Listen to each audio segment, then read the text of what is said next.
ವೀಕ್ಷಕರೆಲ್ಲರಿಗೂ ನಮಸ್ಕಾರ. Rotary club Manipal ಅರ್ಪಿಸುವಂತಹ ವಿಶೇಷ ಕಾರ್ಯಕ್ರಮ ಸೇವಾ ಸಂಚಯ ರೋಟರಿ ನಿಮಗಾಗಿಗೆ ತಮ್ಮೆಲ್ಲರನ್ನೂ ಕೂಡ ಆತ್ಮೀಯವಾಗಿ ಸ್ವಾಗತಿಸುತ್ತಿದ್ದೇನೆ. ಖರ್ಚು ಮಾಡಿ ಉಳಿದ ಹಣವನ್ನು ನಾವು ಉಳಿತಾಯ ಮಾಡಬಾರ್ದು, ಉಳಿತಾಯ ಮಾಡಿ ಉಳಿದ ಹಣವನ್ನು ನಾವು ಖರ್ಚು ಮಾಡಬೇಕು ಅನ್ನೋದಾಗಿ ವಾರನ್ ಬಫೆಟ್ ಅವರು ಹೇಳಿದ್ದಾರೆ. ಇದು ಖಂಡಿತವಾಗಿಯೂ ಕೂಡ ನಾವೆಲ್ಲರೂ ಕೂಡ ಒಪ್ಕೊಳ್ಳುವಂತಹ ವಿಚಾರ ಅಂತ ಅಂದ್ಕೊಳ್ತೇನೆ. ಯಾಕಂತ ಹೇಳಿದ್ರೆ ನಾವಿರ್ಬೋದು, ನಮ್ಮ ಫ್ಯಾಮಿಲಿ ಇರ್ಬೋದು, ಯಾವುದೋ ಒಂದು ಫಿನಾನ್ಷಿಯಲ್ ಕ್ರೈಸಿಸ್ಗೆ ಒಳಗಾದಾಗ ಅಥವಾ ಯಾವುದೋ ಒಂದು ಫಿನಾನ್ಷಿಯಲ್ ಎಮರ್ಜೆನ್ಸಿ ಉಂಟಾದಾಗ ನಮಗೆ ಮೊದಲಿಗೆ ಸಹಾಯಕ್ಕೆ ಬರುವಂಥದ್ದು ನಾವು ಮಾಡಿರುವಂತಹ ಸೇವಿಂಗ್ಸ್ ಮತ್ತು ಇನ್ವೆಸ್ಟ್ಮೆಂಟ್ಸ್ಗಳು. ಇದು ನಾವು ಎಕ್ಸಾಂಪಲ್ ಕೊಡಬೇಕಾಗಿರುವಂಥ ಅವಶ್ಯಕತೆ ಇಲ್ಲ ಇದನ್ನು ಎಕ್ಸ್ಪ್ಲೈನ್ ಮಾಡಲಿಕ್ಕೆ. ಯಾಕಂತ ಹೇಳಿದರೆ ಕೋವಿಡ್-19 ಲಾಕ್ಡೌನ್ ಆದ ಸಂದರ್ಭದಲ್ಲಿ ನಾವೆಲ್ಲರೂ ಕೂಡ ಇದನ್ನೆಲ್ಲಾದರೂ ಒಂದು ಕಡೆ ನೋಡಿದ್ದೇವೆ ಅಥವಾ ಬಹುಶಃ ಸಾಕಷ್ಟು ಜನ ಇದನ್ನು ಅನುಭವಿಸಿ ಕೂಡ ಇರ್ತೇವೆ. ಹಾಗಾಗಿ ಸೇವಿಂಗ್ಸ್ ಎಷ್ಟು ಇಂಪಾರ್ಟೆಂಟ್ ಅನ್ನೋದು ಇವತ್ತಿಗೆ ಎಲ್ರಿಗೂ ಕೂಡ ಗೊತ್ತಿರುವಂತಹ ವಿಚಾರ. ಎಷ್ಟೋ ಜನರಿಗೆ ಸೇವಿಂಗ್ಸ್ ಮಾಡಬೇಕು ಅನ್ನೋದು ಆಸೆ ಇರ್ತದೆ, ಆದರೆ ಯಾವ ರೀತಿ ಮಾಡೋದು, ಯಾವ ವೇಯಲ್ಲಿ ನಾವು ಅದು ಸೇವಿಂಗ್ಸ್ ಮಾಡಿದ ಹಣವನ್ನು ಇನ್ವೆಸ್ಟ್ ಮಾಡ್ಬೋದು, ಇದರ ಬಗ್ಗೆ ಹೆಚ್ಚು ಮಾಹಿತಿ ಇರಲ್ಲ. ಆದ ಕಾರಣ ಇವತ್ತಿನ ಕಾರ್ಯಕ್ರಮದಲ್ಲಿ ಸೇವಿಂಗ್ಸ್ ಸೇವ್ಸ್ ಲೈಫ್ ಎಂಬ ವಿಚಾರದ ಬಗ್ಗೆ ನಾವು ಮಾತಾಡಲಿಕ್ಕಿದ್ದೇವೆ. ಹೇಗೆ ಸೇವ್ ಮಾಡ್ಬೋದು ಮತ್ತು ಸೇವ್ ಮಾಡಿದ ಹಣವನ್ನು ಎಲ್ಲಿ ಇನ್ವೆಸ್ಟ್ ಮಾಡ್ಬೋದು, ಇದರ ಕುರಿತು ನಮ್ಮ ಜೊತೆಗೆ ಮಾತಾಡಲಿಕ್ಕೆ ಒಬ್ಬರು ವಿಶೇಷವಾಗಿರುವಂಥ ಅತಿಥಿಯು ಕೂಡ ಇದ್ದಾರೆ. ಅವರನ್ನು ಮಾತಾಡೋದಕ್ಕಿಂತ ಮುಂಚೆ ರೋಟರಿಯ ಕಮ್ಯುನಿಟಿ ಸರ್ವಿಸ್ನ ಬಗ್ಗೆ ನಾವು ನೋಡ್ಕೊಂಡು ಬರೋಣ. 1905 ಯಾವಾಗ ರೋಟರಿ ಫಾರ್ಮ್ ಆಗ್ತದೋ ಆ ಸಂದರ್ಭದಲ್ಲಿ ಅದರ ಫೌಂಡಿಂಗ್ ಫಾದರ್ಸ್ ಆಗಿದ್ದವರು ಸಾಕಷ್ಟು ವಿಷನ್ಸ್ಗಳನ್ನು ರೋಟರಿಯ ಕುರಿತಾಗಿ ಇಟ್ಕೊಳ್ತಾರೆ. ಅದರಲ್ಲಿ ಒಂದು ವಿಷನ್ ಏನಂತ ಹೇಳಿದ್ರೆ, ಸಮಾಜದಲ್ಲಿರುವಂತಹ ಪ್ರೊಫೆಷನಲ್ಸ್ಗಳು, ಅವರು ಡಾಕ್ಟರ್ಸ್ ಆಗಿರ್ಬೋದು, ಇಂಜಿನಿಯರ್ಸ್ ಆಗಿರ್ಬೋದು, ಬಿಸ್ನೆಸ್ ಮ್ಯಾನ್ ಆಗಿರ್ಬೋದು ಅಥವಾ ಬ್ಯಾಂಕರ್ಸ್ ಆಗಿರ್ಬೋದು, ಇವರ ಪ್ರೊಫೆಷನಲ್ ಸ್ಕಿಲ್ಸ್ಗಳು ಒಂದಾಗಬೇಕು, ಇವರು ಎಲ್ಲರೂ ಕೂಡ ಒಂದೇ ವೇದಿಕೆ ಅಡಿಯಲ್ಲಿ ಬರಬೇಕು ಅನ್ನೋ ವಿಷನ್ ಕೂಡ ಅವರ ತೆತ್ತು. ಇದಕ್ಕೆ ಕಾರಣ ಈ ಪ್ರೊಫೆಷನಲ್ಸ್ಗಳಲ್ಲಿ ಬೇರೆ ಬೇರೆ ಫೀಲ್ಡ್ಗೆ ಸಂಬಂಧಪಟ್ಟಂತ ಎಕ್ಸ್ಪರ್ಟೀಸ್ ಇರ್ತದೆ, ಇಂಟೆಲಿಜೆನ್ಸ್ ಇರ್ತದೆ, ನಾಲೆಜ್ ಇರ್ತದೆ. ಇದೆಲ್ಲವೂ ಕೂಡ ಒಂದಾಗಿ ಅದರಿಂದ ಕಮ್ಯುನಿಟಿ ಸರ್ವಿಸ್ ಆಗಬೇಕು ಅನ್ನೋದು ಕೂಡ ಒಂದು ಮುಖ್ಯ ಉದ್ದೇಶ ರೋಟರಿಯ ಫೌಂಡಿಂಗ್ ಫಾದರ್ಸ್ ಇದಾಗಿರ್ತದೆ. ಇವತ್ತಿಗೆ 116 ವರ್ಷಗಳ ನಂತರ ನಾವು ನಿಂತು ನೋಡಿದ್ರೆ 2020ರಲ್ಲಿ ಅಂದ್ರೆ ಕಳೆದ ವರ್ಷ ಒಂದು ಸರ್ವೆ ಆಗ್ತದೆ. ಆ ಸರ್ವೆಯ ಪ್ರಕಾರ ರೋಟರಿಗೆ ಸೇರ್ಲಿಕ್ಕೆ ಬಯಸುವಂತಹ ಹೊಸ ಮೆಂಬರ್ಸ್ ಯಾರಿದ್ದಾರೆ ಅವರಲ್ಲಿ ಸುಮಾರು 47% ಜನ ಹೇಳ್ತಾರೆ ನಾವು ರೋಟರಿಯ ಕಮ್ಯುನಿಟಿ ಸರ್ವಿಸ್ನಿಂದ ಇನ್ಸ್ಪೈರ್ ಆಗಿ ರೋಟರಿಯನ್ನು ಸೇರ್ಲಿಕ್ಕೆ ಇಷ್ಟಪಡ್ತೇವೆ ಅನ್ನೋದಾಗೆ. ಇನ್ನು ರೋಟರಿ ಒಳಗಿರುವ ರೊಟೇರಿಯನ್ಸ್, ಅದೇ ಸರ್ವೆಯಲ್ಲಿ ರೋಟರಿ ಒಳಗಿರುವ ರೊಟೇರಿಯನ್ಸ್ ಹತ್ರ ಮಾತಾಡಿಸಿದಾಗ 82% ಜನ ಹೇಳ್ತಾರೆ ಕಮ್ಯುನಿಟಿ ಸರ್ವಿಸ್ ಅನ್ನೋದು ರೋಟರಿಯಲ್ಲಿರುವಂತಹ ಬಹಳ ವಿಶೇಷವಾಗಿರುವಂತಹ ಅಂಗ ಅಂತ ಒಪ್ಕೊಳ್ತಾರೆ.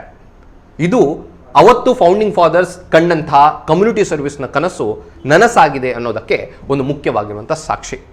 ಇನ್ನು ಕಮ್ಯುನಿಟಿ ಸರ್ವಿಸ್ ಯಾವ ರೀತಿಯಲ್ಲಿ ಆಗ್ತದೆ ಅಂತ ನಾವು ನೋಡ್ತಾ ಹೋದ್ರೆ ಕ್ಲಬ್ ವೈಸ್ ಆಗ್ತದೆ. ಕ್ಲಬ್ ವೈಸ್ ಅಂತ ಹೇಳಿದ್ರೆ, ಫಾರ್ ಎಕ್ಸಾಂಪಲ್ ನಾವು ರೋಟರಿ ಕ್ಲಬ್ ಮಣಿಪಾಲದ ಉದಾಹರಣೆಯನ್ನು ತಗೊಳ್ಳೋದಂತಾದ್ರೆ, ಹೋದ್ಸಲ ಆನ್ಲೈನ್ ಕ್ಲಾಸಸ್ಗಳು ಸ್ಟಾರ್ಟ್ ಆಯಿತು. ಅದು ಎಷ್ಟೋ ಜನ ಮಕ್ಕಳ ಹತ್ರ ಮೊಬೈಲ್ ಮತ್ತು ಟ್ಯಾಬ್ಲೆಟ್ ಇರಲಿಲ್ಲ. ಅಂತಹ ಸಂದರ್ಭದಲ್ಲಿ ಸುಮಾರು 5-6 ಲಕ್ಷ ಮೊತ್ತದ ಟ್ಯಾಬ್ಲೆಟ್ಸ್ಗಳನ್ನು ಆ ಮಕ್ಕಳಿಗೆ ಸಪ್ಲೈ ಮಾಡಿದ್ರು. ಟೀಚರ್ಸ್ಗಳಿಗೆ ಸ್ಯಾಲರಿ ಇರಲಿಲ್ಲ ಅಂತ ಅದಕ್ಕೂ ಕೂಡ ಒಂದು ಕಾಂಟ್ರಿಬ್ಯೂಷನ್ ಅನ್ನು ರೋಟರಿ ಕ್ಲಬ್ ಮಣಿಪಾಲ ಕೊಡ್ತು. ಇನ್ನು ಡಯಾಲಿಸಿಸ್ ಯೂನಿಟ್ ಆಗಿರ್ಬೋದು ಅಥವಾ ಲಿಮ್ ಜಾಯಿಂಟ್ಸ್ ಇದರ ಒಂದು ಕಾರ್ಯಾಗಾರ ಆಗಿರ್ಬೋದು, ಇದೆಲ್ಲವೂ ಕೂಡ ರೋಟರಿ ಕ್ಲಬ್ ಮಣಿಪಾಲ ಮಾಡ್ತಾ ಬಂದಿದೆ. ಇದೆಲ್ಲವೂ ಕೂಡ ಒಂದು ಕ್ಲಬ್ಬಿನ ಮುಖಾಂತರ ಆಗುವಂತಹ ಕಮ್ಯುನಿಟಿ ಸರ್ವಿಸ್ಗಳಿಗೆ ಎಕ್ಸಾಂಪಲ್ ಆಗಿರ್ತದೆ. ಅದೇ ರೀತಿ ನಾವು ಇಂಟರ್ನ್ಯಾಷನಲ್ ಲೆವೆಲಲ್ಲಿ ನೋಡಿದ್ರೆ, ನಾವು ಹಿಂದಿನ ಸಂಚಿಕೆಯಲ್ಲಿ ಮಾತಾಡಿದ ಹಾಗೆ ಪಲ್ಸ್ ಪೋಲಿಯೋ ಇರಾಡಿಕೇಶನ್ ಅಥವಾ ಕೋವಿಡ್ ಕ್ರೈಸಿಸ್, ಅದು ಯಾವುದೇ ಒಂದು ರೀತಿಯಾಗಿದ್ದ ಕ್ರೈಸಿಸ್ ಆದ ಕೂಡಲೇ ಹ್ಯುಮ್ಯಾನಿಟೇರಿಯನ್ ಇಂಟರ್ವೆನ್ಷನ್ ಆಗಿ ರೋಟರಿ ಅಲ್ಲಿಗೆ ಬರ್ತದೆ, ಅಲ್ಲಿ ಸಹಾಯ ಮಾಡ್ತದೆ ಅನ್ನೋದು ಉದಾಹರಣೆಗಳು ಕೂಡ ನಾವು ಈ ಹಿಂದಿನ ಸಂಚಿಕೆಯಲ್ಲಿ ಮಾತಾಡ್ತೇವೆ. ಇದೆಲ್ಲವೂ ಕೂಡ ಕಮ್ಯುನಿಟಿ ಸರ್ವಿಸ್ನ ಒಂದು ಆಯಾಮ ಆಯಿತು. ಅಂದರೆ ನಾವೇ ನೇರವಾಗಿ ಸೊಸೈಟಿಗೆ ಹೋಗಿ ಗ್ರೌಂಡ್ ಲೆವೆಲ್ಗೆ ಹೋಗಿ ಕೆಲಸ ಮಾಡುವಂಥದ್ದು. ಕಮ್ಯುನಿಟಿ ಸರ್ವಿಸ್ನ ಇನ್ನೊಂದು ಆಯಾಮ ಹೊಂದಿದೆ. ಆ ಆಯಾಮ ಯಾವುದು ಅಂತ ಕೇಳಿದರೆ, ಎಷ್ಟೋ ಜನ ನೀಡಿಗಳಿಗೆ ಅಥವಾ ಸಮಾಜದಲ್ಲಿ ಇರುವವರಿಗೆ ಹೆಲ್ಪ್ ಮಾಡಲಿಕ್ಕೋಸ್ಕರ ಸರ್ಕಾರ ಬೇರೆ ಬೇರೆ ಸ್ಕೀಮ್ಸ್ಗಳನ್ನು ತಗೊಂಡು ಬರ್ತದೆ, ಅಥವಾ ಸರ್ಕಾರ ಮಾತ್ರ ಅಲ್ಲ, ಬೇರೆ ಬೇರೆ ಸ್ಕೀಮ್ಸ್ಗಳು ಆಲ್ರೆಡಿ ಇರ್ತದೆ. ಇದರ ಬಗ್ಗೆ ಮಾಹಿತಿ ಸಿಗೋದಿಲ್ಲ. ಈ ಮಾಹಿತಿಯ ಕೊರತೆಯಿಂದಾಗಿ ಇದರ ಲಾಭವನ್ನು ಜನರು ಪಡ್ಕೊಳ್ಳಿಕ್ಕೆ ಸಾಧ್ಯವಾಗೋದಿಲ್ಲ. ಅಂತಹ ಸಂದರ್ಭದಲ್ಲಿ ಪ್ರೊಫೆಷನಲ್ಸ್ಗಳು, ಆ ಫೀಲ್ಡಲ್ಲಿರುವ ಪ್ರೊಫೆಷನಲ್ಸ್ಗಳು ಈ ಎಲ್ಲ ಸ್ಕೀಮ್ಸ್ಗಳ ಬಗ್ಗೆ ಜನರಿಗೆ ತಿಳಿಸಿದ್ರೆ ಅವರು ಅದರಿಂದ ಲಾಭ ಪಡ್ಕೊಳ್ಳಿಕ್ಕಾಗ್ತದೆ. ಇದೂ ಕೂಡ ಕಮ್ಯುನಿಟಿ ಸರ್ವಿಸ್ನ ಒಂದು ಅಂಗ ಅಂತ ಹೇಳಿ ನಾನು ಭಾವಿಸ್ಕೊಳ್ತೇನೆ. ಇವತ್ತಿಗೆ ಇದರ ಬಗ್ಗೆ ನಾವು ಯಾವ ರೀತಿ ಮುಂಚೆ ಹೇಳಿದಾಗೆ ಸೇವಿಂಗ್ಸ್ ಯಾವ ರೀತಿ ಮಾಡ್ಬೋದು, ಇನ್ವೆಸ್ಟ್ಮೆಂಟ್ ಯಾವ ರೀತಿ ಮಾಡ್ಬೋದು, ಇದರ ಬಗ್ಗೆ ಮಾತಾಡಲಿಕ್ಕೆ, ಇದರ ಬಗ್ಗೆ ಮಾಹಿತಿಯನ್ನು ನಮಗೆ ನೀಡಲಿಕ್ಕೆ ಮತ್ತು ಕಮ್ಯುನಿಟಿ ಸರ್ವಿಸ್ನಲ್ಲಿ ಇವರು ಗುರುತಿಸಿಕೊಂಡ ರೀತಿಯ ಬಗ್ಗೆ ನಮಗೆ ಹೇಳಲಿಕ್ಕೆ ನಮ್ಮ ಜೊತೆಗೆ ರಾಜವರ್ಮ ಅರಿಗ ಅವರಿದ್ದಾರೆ. ಮೊದಲಿಗೆ ಅವರನ್ನು ಕಾರ್ಯಕ್ರಮಕ್ಕೆ ಆತ್ಮೀಯವಾಗಿ ಸ್ವಾಗತಿಸಿಕೊಳ್ಳೋಣ. ನಮಸ್ಕಾರ ಸರ್. ರಾಜವರ್ಮ ಅರಿಗ ಅವರ ಬಗ್ಗೆ ಹೇಳಬೇಕು ಅಂತ ಆದರೆ, ಕಮ್ಯುನಿಟಿ ಸರ್ವಿಸ್, ರೋಟರಿಯ ಕಮ್ಯುನಿಟಿ ಸರ್ವಿಸ್ ಅಂತ ಹೇಳಿದ ಕೂಡಲೇ ನಮಗೆ ಮೊದಲು ನೆನಪಾಗುವಂಥ ಹೆಸರು ಇವರು. ಯಾಕಂದರೆ ಅಲ್ಲಿ ಇವರ ಕಾಂಟ್ರಿಬ್ಯೂಷನ್ ಬಹಳಷ್ಟಿದೆ. ಇವರ ಪ್ರೊಫೆಷನಲ್ ಲೈಫಿಗೆ ಬರುವುದಂತಾದರೆ ಸಿಂಡಿಕೇಟ್ ಬ್ಯಾಂಕ್ನಲ್ಲಿ ಸುಮಾರು 3 ದಶಕಗಳಷ್ಟು ಕಾಲ ಅವರು ಕೆಲಸ ಮಾಡಿದ್ದಾರೆ. ಮತ್ತು ಈಗ ಪ್ರಸ್ತುತವಾಗಿ ಅವರು ಟ್ಯಾಕ್ಸ್ ಕನ್ಸಲ್ಟೆಂಟ್ ಮತ್ತು ಫಿನಾನ್ಷಿಯಲ್ ಅಡ್ವೈಸರ್ ಆಗಿ ತಮ್ಮ ಸೇವೆಯನ್ನು ಸಮಾಜಕ್ಕೆ ನೀಡ್ತಾ ಬಂದಿದ್ದಾರೆ. ಸೊ 2013ರಲ್ಲಿ ರೋಟರಿ ಕ್ಲಬ್ ಮಣಿಪಾಲವನ್ನು ಅವ್ರು ಜಾಯ್ನ್ ಆಗ್ತಾರೆ. ರೋಟರಿ ಕ್ಲಬ್ ಮಣಿಪಾಲದಲ್ಲಿ ಟ್ರೆಷರರ್ ಆಗಿ ಮತ್ತು ಕಮ್ಯುನಿಟಿ ಸರ್ವಿಸ್ ಡೈರೆಕ್ಟರ್ ಆಗಿ ಮತ್ತು ಪ್ರೆಸಿಡೆಂಟ್ ಆಗಿ ಅವರು ಬಹಳಷ್ಟು ಸೇವೆಗಳನ್ನು ಸಲ್ಲಿಸ್ತಾ ಬಂದಿದ್ದಾರೆ. ಇವರ ಪ್ರೆಸಿಡೆನ್ಷಿಯಲ್ ಅವಧಿಯಲ್ಲಿ ಸುಮಾರು 42 ಪ್ರಶಸ್ತಿಗಳನ್ನು ರೋಟರಿ ಕ್ಲಬ್ ಮಣಿಪಾಲ ವಹಿಸಿದೆ ಅನ್ನೋದು ಇವರಿಗೆ ಖಂಡಿತವಾಗಿಯೂ ಹೆಮ್ಮೆಯ ವಿಚಾರ. ಅವರ ಜೊತೆಗೆ ನಾವು ಮಾತುಕತೆ ಮುಂದುವರಿಸೋಣ, ಪ್ರಾರಂಭಿಸೋಣ ಮತ್ತು ಅನೇಕ ವಿಚಾರಗಳನ್ನು ತಿಳ್ಕೊಳ್ಳೋಣ. ಸರ್, ಮೊದಲಿಗೆ ನಾನು ನಿಮ್ಮ ಹತ್ರ ಕೇಳುವಂಥ ಪ್ರಶ್ನೆ ಉಳಿತಾಯ. ನಾವು ಇವತ್ತು ಅದೇ ಮಾತಾಡ್ತಿದ್ವಿ, ಉಳಿತಾಯ ಅನ್ನೋದು. ಉಳಿತಾಯದ ಅಗತ್ಯಗಳು ಯಾವ್ದು ಸರ್? ಮೊದಲಿಗೆ ಈ ಕಾರ್ಯಕ್ರಮವನ್ನು ವೀಕ್ಷಿಸುತ್ತಿರುವ ಶ್ರೋತೃಗಳಿಗೆ ನನ್ನ ಆತ್ಮೀಯ ವಂದನೆಗಳು. ಹಾಗೆ ಈ ಕಾರ್ಯಕ್ರಮವನ್ನು ಬಿತ್ತರಿಸುತ್ತಿರುವ UTV ಮಾಧ್ಯಮದ ಮಿತ್ರರಿಗೆ ನನ್ನ ಅಭಿವಂದನೆಗಳು. ನಾವು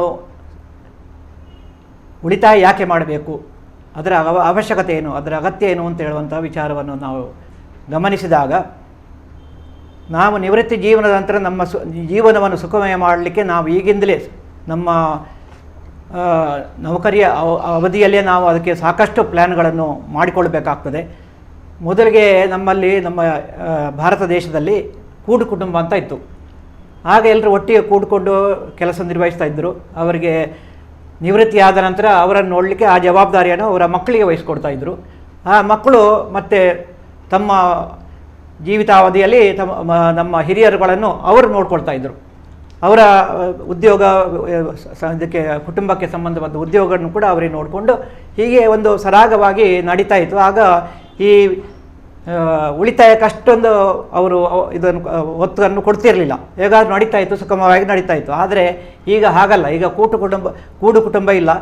ಈಗ ಮೈಕ್ರೋ ಫ್ಯಾಮಿಲಿ ಅಂತ ಆಗಿದೆ. ಹೆಚ್ಚಂದರೆ ಒಂದು ಫ್ಯಾಮಿಲಿಯಲ್ಲಿ ತಂದೆ ತಾಯಿ ಮಕ್ಕಳು ಕೂಡ ಅವರ ವಿದ್ಯಾಭ್ಯಾಸ ಮುಗಿದು ಅವರು ಕೆಲಸಕ್ಕೆ ಸೇರಿದ ನಂತರ ಅವರು ಕೆಲಸ ನಿಮಿತ್ತ ಬೇರೆ ಕಡೆಯಲ್ಲಿ ತಮ್ಮ ಕುಟುಂಬ ಸಮೇತ ಅವರು ವಾಸಿಸುವಂಥ ಸಂದರ್ಭ ಇರುವಾಗ ಹಿರಿಯರನ್ನು ನೋಡಿಕೊಳ್ಳುವ ಜವಾಬ್ದಾರಿಯಲ್ಲಿ ಅವರು ಸ್ವಲ್ಪ ಅವರಿಗೆ ಕಷ್ಟವೂ ಆಗ್ಬೋದು. ಆದರೆ ಹಿರಿಯರು ಕೂಡ ಅದನ್ನೀಗ ನಿರೀಕ್ಷೆ ಮಾಡ್ತಾ ಇಲ್ಲ. ತಮ್ಮ ಜೀವನವನ್ನು ನಡೆಸಲಿಕ್ಕೆ ತಾವೇ ಅದಕ್ಕೆ ಬೇಕಾದ ಉಳಿತಾಯದ ಯೋಜನೆಗಳನ್ನು ಅವರು ಮಾಡಿಕೊಂಡು ಅವರ ನಿವೃತ್ತಿ ಜೀವನವನ್ನು ಸುಖಮಯವಾಗಿ ನಡೆಸಲಿಕ್ಕೆ ಮೊದಲೇ ಪ್ಲ್ಯಾನ್ ಮಾಡಿಕೊಂಡಿರ್ತಾರೆ. ಮತ್ತು ನಮ್ಮ ಭಾರತ ದೇಶದಲ್ಲಿ ಮೊದಲು ಈ ವೆಸ್ಟರ್ನ್ ಕಂಟ್ರಿಯಲ್ಲಿ ಆದರೆ ನಿವೃತ್ತಿ ಆದ ನಂತರ ಅವರ ಕ್ಷೇಮಾಭಿವೃದ್ಧಿಯನ್ನು ನೋಡಲಿಕ್ಕೆ ಸರ್ಕಾರವೇ ಅವರ ಹೊಣೆ ಹೊರತಿತ್ತು. ಆದರೆ ನಮ್ಮ ಭಾರತ ದೇಶದಲ್ಲಿ ಇಲ್ಲಿಯ ಜನಸಂಖ್ಯೆ ಬಹಳ ಜಾಸ್ತಿ ಇರುವುದರಿಂದ ಅಂಥ ಒಂದು ಯೋಜನೆಗಳನ್ನು ಸೀನಿಯರ್ ಸಿಟಿಜನ್ಗೆ ಅವರ ಯೋಗಕ್ಷೇಮವನ್ನು ನೋಡುವಂಥ ಜವಾಬ್ದಾರಿ ಹೊರುವ ಸಾಧ್ಯತೆ ಇಲ್ಲ. ಆದ್ದರಿಂದ ನಮ್ಮ ಜವಾಬ್ದಾರಿಯನ್ನು ನಾವೇ ವಹಿಸ್ಕೊಳ್ಬೇಕಾಗಿದೆ. ಇನ್ನೊಂದು ಕಾರಣ ಅಂತ ಹೇಳಿದರೆ ಹಣದುಬ್ಬರ. ಇವತ್ತು ನೀವು 50,000ಕ್ಕೆ ಪಡ್ಕೊಂಡ ಏನಾದರೂ ಸವಲತ್ತುಗಳನ್ನು ಇನ್ನೊಂದು 15 ವರ್ಷದ 10 ವರ್ಷದ ನಂತರ ಪಡ್ಕೊಳ್ಬೇಕಾದ್ರೆ ಅದಕ್ಕೆ 1,50,000 ಖರ್ಚು ಮಾಡಬೇಕಾಗಿ. ಯಾಕೆಂತೇಳಿ ಮನಿ ವ್ಯಾಲ್ಯೂ ಕಡಿಮೆ ಆಗ್ತಾ ಇರುವಾಗ ಅದೇ ವಸ್ತುವನ್ನು ಈಗ ಮತ್ತೆ ಖರೀದಿಸಬೇಕಾದ್ರೆ ಬಹಳಷ್ಟು ಹಣವನ್ನು ನಾವು ವ್ಯಯಿಸಬೇಕಾಗ್ತದೆ. ಈ ಎಲ್ಲ ಕಾರಣಗಳಿಂದ ನಾವು ಹೂಡಿಕೆಗೆ ಬಹಳಷ್ಟು ನಾವು ಗಮನವನ್ನು ಕೊಡಬೇಕು. ಸಣ್ಣದರಿಂದಲೇ ನಾವು ಚಿಕ್ಕ ಪ್ರಾಯದಲ್ಲಿ ಗಳಿಸಲಿಕ್ಕೆ ಶುರುವಾದ ನಂತರ ಜೀವನ ಗಳಿಸುವ ಮೊದಲು ಕೂಡ ನಾವು ಸಾಧ್ಯ ಇದೆ ಉಳಿಸಲಿಕ್ಕೆ. ಆ ಒಂದು ನಿಟ್ಟಿನಲ್ಲಿ ನಾವು ಬಹಳ ಒಂದು ಜವಾಬ್ದಾರಿಯುತವಾಗಿ ಹೂಡಿಕೆಯನ್ನು ಮಾಡಬೇಕು ಅಂತ ನಾನು ಹೇಳ್ತಾ ಇದ್ದೇನೆ. ಓಕೆ ಸರ್, ಈಗ ಉಳಿತಾಯದ ಬಗ್ಗೆ ನೀವು ಇಂಪಾರ್ಟೆನ್ಸ್ ಬಗ್ಗೆ ಮಾತಾಡಿದರೆ ಅದು ಹೇಗೆ ಮಾಡ್ಬೋದು ಸರ್? ಯಾವುದೆಲ್ಲ ವಿಧಾನ ಇರ್ತದೆ ಉಳಿತಾಯ ಮಾಡುವಂಥದ್ದು? ಅದೇ, ಹಣ ಎಲ್ರಿಗೂ ಬೇಕು. ಹಣ ಇಲ್ಲದೆ ಜೀವನ ಮಾಡಲಿಕ್ಕೆ ಸಾಧ್ಯ ಇಲ್ಲ.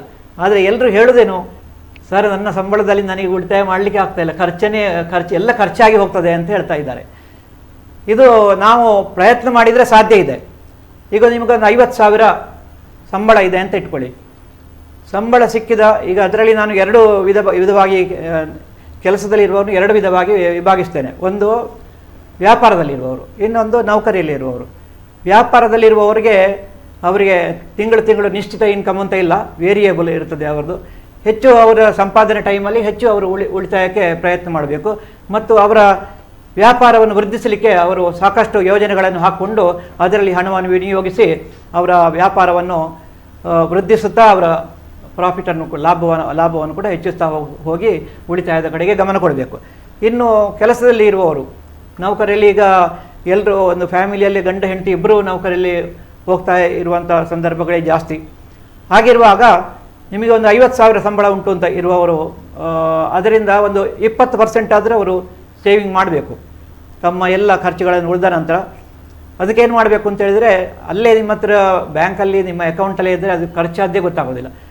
ಸಂಬಳ ಬಂದ ಕೂಡಲೇ 1-2 ದಿವಸದಲ್ಲಿ ಅದನ್ನು ಒಂದು ಬ್ಯಾಂಕಲ್ಲಿ ಒಂದು RD ಅಕೌಂಟಿಂದ ಮಾಡ್ಬೋದು. ಅಂದರೆ ನಿಮ್ಮ ಅಕೌಂಟಿಂದ ಡೈರೆಕ್ಟಾಗಿ ಅದಕ್ಕೆ ಹೋಗ್ತದೆ. 15ರಿಂದ 20 ಸಾವಿರ ತಿಂಗಳ ಮೊದಲೇ ಅದು ಆ ಅಕೌಂಟಿಗೆ ಹೋದರೆ ನಿಮಗೆ ವರ್ಷಕ್ಕೆ ಆಗುವಾಗ ಸುಮಾರು ಹಣ ಉಳಿತದೆ. ಅದನ್ನು ನೀವು ಹೂಡಿಕೆಯಲ್ಲಿ ಎಲ್ಲಿಯಾದರೂ ಮಾಡಿ ಅದರಿಂದ ಹೆಚ್ಚಿನ ಲಾಭವನ್ನು ಪಡೀಲಿಕ್ಕೆ ಸಾಧ್ಯ ಆಗ್ತದೆ. ಇನ್ನು ಗೃಹಿಣಿಯರ ವಿಚಾರಕ್ಕೆ ಬಂದರೆ, ಅವರು ಈ ಪರ್ಚೇಸಸ್ ಒಂದು ತಿಂಗಳಿಗೆ ಬೇಕಾಗುವ ಪರ್ಚೇಸನ್ನೆಲ್ಲ ಒಂದು ಲಿಸ್ಟ್ ಮಾಡಬೇಕು. ಲಿಸ್ಟ್ ಮಾಡಿ ಹೋಗಿ ಒಮ್ಮೆಲೆ ಖರೀದಿಸುವಂಥ ಒಂದು ವ್ಯವಸ್ಥೆ ಮಾಡಿದರೆ ಅವರು ಆ ಖರೀದಿಗಾಗಿ ಆಗಾಗ ಆಟೋ ರಿಕ್ಷಾದಲ್ಲೋ ಅಥವಾ ಕಾರಲ್ಲೇ ಹೋಗಿ ಪೆಟ್ರೋಲ್ಗೂ ಅದು ಇದಕ್ಕೆಲ್ಲ ಖರ್ಚು ಮಾಡುವುದನ್ನು ಅದನ್ನು ಉಳಿಸ್ಬೋದು. ಮತ್ತು ನೀವು ಏನಾದರೂ ಒಂದು ವಸ್ತು ಖರೀದಿಸಿದಾಗ ಒಂದು ಹಾಲು ತಗೊಂಡ್ರಿ ಅಂತ ಹೇಳುವಾಗ ಒಂದು 92 ರೂಪಾಯಿ ಆಯಿತು, 3 ರೂಪಾಯಿ ಉಳಿತದೆ, ಚಿಲ್ಲರೆ ಕೊಡ್ತಾರೆ ಅವರು. ಅದನ್ನು ಬಂದು ನಾವು ಎಲ್ಲೇ ಇಟ್ಟಿರ್ತೇವೆ ಮರ್ತಿರ್ತೇವೆ. ಹಾಗೆ ಮಾಡಬಾರ್ದು. ಏನಾದರೂ ಒಂದು ಬಾಕ್ಸಲ್ಲಿ ಅದನ್ನು ಹಾಕ್ತಾ ಹೋಗಬೇಕು. ಆಗ ಸ್ವಲ್ಪ ಸಮಯ ಆಗುವ ಅದರಲ್ಲಿ ಬಹಳಷ್ಟು ಉಳಿತಾಯ ಆಗ್ತದೆ. ಇನ್ನು ನಾವು ಮಕ್ಕಳಿಗೆ ಬಂದರೆ, ಸಣ್ಣ ಮಕ್ಕಳು ಈಗ ಎಷ್ಟು ಖರ್ಚು ಮಾಡ್ತಾರೆ. ಚಾಕ್ಲೇಟ್ ಅಂತ ಹೇಳಿದರೆ ಈಗ 1 ರೂಪಾಯಿ ಚಾಕ್ಲೇಟ್ ಬೇಡ ಅವರಿಗೆ, 10 ರೂಪಾಯಿ ಚಾಕ್ಲೇಟ್ ಬೇಕು. ಇಂಥ ಮಕ್ಕಳ ಒಂದು ಆಸೆ ಇರ್ತದೆ. ಆದರೆ ಅವರನ್ನು ಹೇಗೆ ನಾವು ಉಳಿತಾಯಕ್ಕೆ ತೊಡಗಿಸ್ಕೊಳ್ಬೇಕು ಅಂತ ಹೇಳುವುದೇ ವಿಚಾರ. ಅವರಿಗೆ ಸಣ್ಣ ಮಕ್ಕಳಿಗೆ ನಾವು ಹಣ ಸ್ವಲ್ಪ ಚಿಲ್ಲರೆ ಕೊಟ್ಟು ಒಂದು ಡಬ್ಬಿ ಕೊಡಬೇಕು. ಅದರಲ್ಲಿ ಅವರಿಗೆ ಡಬ್ಬದಲ್ಲಿ ಉಳಿತಾಯದ ಹಾಕುವಂಥ ಸಿಕ್ಕಿದ ಚಿಲ್ಲರೆಯನ್ನು ಅದರಲ್ಲಿ ಹಾಕುವಂಥ ಅವರಿಗೆ ಇದು ಮಾಡಿಕೊಟ್ರೆ ಅವರು ಹಣ ಸಿಕ್ಕಿದ ಕಾಯಿನ್ ನಮ್ಮ ಹತ್ರ ಕೇಳ್ತಾರೆ. ಅವರಿಗೆ ಉಳಿಸಲಿಕ್ಕೆ ಅದರಲ್ಲಿ ಭಾರಿ ಇಂಟ್ರೆಸ್ಟ್. ಅದರಲ್ಲಿ ಹಾಕಿ ಅದನ್ನು ವಾರಕ್ಕೆ ಒಂದು ಸಲ ಅಥವಾ 15 ದಿವಸಕ್ಕೊಂದು ಸಲ ಅದನ್ನು ನಾವು ನೋಡಿ ಇಷ್ಟ ಆಯಿತು ನೋಡು ಅಂತೇಳಿ ಅವನಿಗೆ ಖುಷಿ ಮಾಡಬೇಕು. ಆಗ ಅವರಿಗೂ ಉಳಿತಾಯದ ಒಂದು ಹ್ಯಾಬಿಟ್ ಬೆಳೀತದೆ ಸಣ್ಣದ್ರಿಂದಲೇ. ಇನ್ನು 4ನೇ ಕ್ಲಾಸ್ ಮಕ್ಕಳಾದ ಕೂಡಲೇ ಅವರಿಗೆ ನಾವು ಮೈನರ್ಸ್ ಅಕೌಂಟ್ ಅಂತ ಇರ್ತದೆ ಬ್ಯಾಂಕಲ್ಲಿ. ಅವರನ್ನು ಹೋಗಿ ಬ್ಯಾಂಕಿಗೆ ಕರ್ಕೊಂಡು ಹೋಗಿ ಅವರ ಹೆಸರಲ್ಲಿ ನಾವೇ ಒಂದು 200 ರೂಪಾಯಿ ಹಾಕಿ ಅವರಿಗೆ ಆ ಮೈನರ್ಸ್ ಅಕೌಂಟಲ್ಲಿ ಅವರಿಗೆ ಉಳಿತಾಯ ಮಾಡುವ ಒಂದು ಅಭ್ಯಾಸವನ್ನು ನಾವು ಕಳಿಸ್ಕೊಳ್ಬೇಕು. ಯಾಕಂತ ಹೇಳಿದರೆ ಮಕ್ಕಳಿಗೆ ತಮ್ಮದೇ ಹಣ ಅಂತ ಹೇಳುವಾಗ ಅದರಲ್ಲಿ ಬಹಳ ಖುಷಿ ಆಗ್ತದೆ. ಮತ್ತು ಅವರಿಗೆ ಸಣ್ಣ ಪುಟ್ಟ ವಸ್ತುಗಳನ್ನು ತಗೊಳ್ಳುವಂಥದ್ದು ಪುಸ್ತಕ, ಸ್ಲೇಟು, ಪೆನ್ಸಿಲ್ ಎಲ್ಲ ತಗೊಳ್ಬೇಕಾದ್ರೆ ಅವರ ನಿನ್ನ ಅಕೌಂಟಿಂದ ದುಡ್ಡು ಡ್ರಾ ಮಾಡು, ಅದರಿಂದಲೇ ತಗೋ ಅಂತ ಹೇಳಬೇಕು. ಆಗ ಅವರಿಗೆ ಆ ಹಣವನ್ನು ತನ್ನ ಹಣವನ್ನೇ ಖರ್ಚು ಮಾಡುವಾಗ ಅದರ ಮೇಲೆ ಬಹಳ ಜಾಗ್ರತೆ ಇರ್ತದೆ. ಹೆಚ್ಚು ಜಾಗ್ರತೆಯಿಂದ ಇದು ಮಾಡ್ತಾರೆ, ಹಣ ವ್ಯಯಿಸ್ತಾರೆ. ಈ ರೀತಿ ಅವರಲ್ಲಿ ನಾವು ಉಳಿತಾಯದ ಮನೋಭಾವವನ್ನು ಬೆಳೆಸಬೇಕು. ಇನ್ನು ನೀವು ಹೈಸ್ಕೂಲ್, ಕಾಲೇಜ್ ಲೆವೆಲ್ಗೆ ಹೋಗುವಾಗ ಅವರ ಡ್ರೀಮ್ಸು, ಅವರ ಬೇರೆಯವರನ್ನು ನೋಡಿ ಅನುಕರಣೆ, ಇದರಲ್ಲೆಲ್ಲ ಅವರಿಗೆ ಅಟ್ರಾಕ್ಷನ್ ಜಾಸ್ತಿ ಆಗ್ತದೆ. ಒಂದು ಬೇರೆಯವರನ್ನು ನೋಡಿದರೆ ಅವ್ರ ಹತ್ರ ಒಂದು ಮೊಬೈಲ್ ಇದ್ದರೆ ಅಂಥದ್ದೇ ಮೊಬೈಲ್ ನನಗೆ ಬೇಕು ಅಂತ ಹೇಳುವಂಥ ಒಂದು ಅವರಲ್ಲಿ ಮನಸ್ಸಲ್ಲಿ ಆಗೋದು. ಹಾಗೆ ಬಟ್ಟೆಯಲ್ಲಿ ಕೂಡ ಒಂದು ಎಲ್ಲ ಮ್ಯಾಚಿಂಗ್ ಆಗಬೇಕು. ಅದು ನೀಲಿ ಅಂತ ಹೇಳಿದರೆ ನೀಲಿ ಶರ್ಟು, ನೀಲಿ ಪ್ಯಾಂಟು, ನೀಲಿ ಕನ್ನಡಕ, ಈ ರೀತಿ ಬೇರೆಯವರು ನೋಡಿ ಯಾವ ರೀತಿಯ ಒಂದು ಅದು ಯುವಕರಿಗಿರುವಂಥ ಒಂದು ಸಹಜವಾದ ಒಂದು ಪ್ರವೃತ್ತಿ.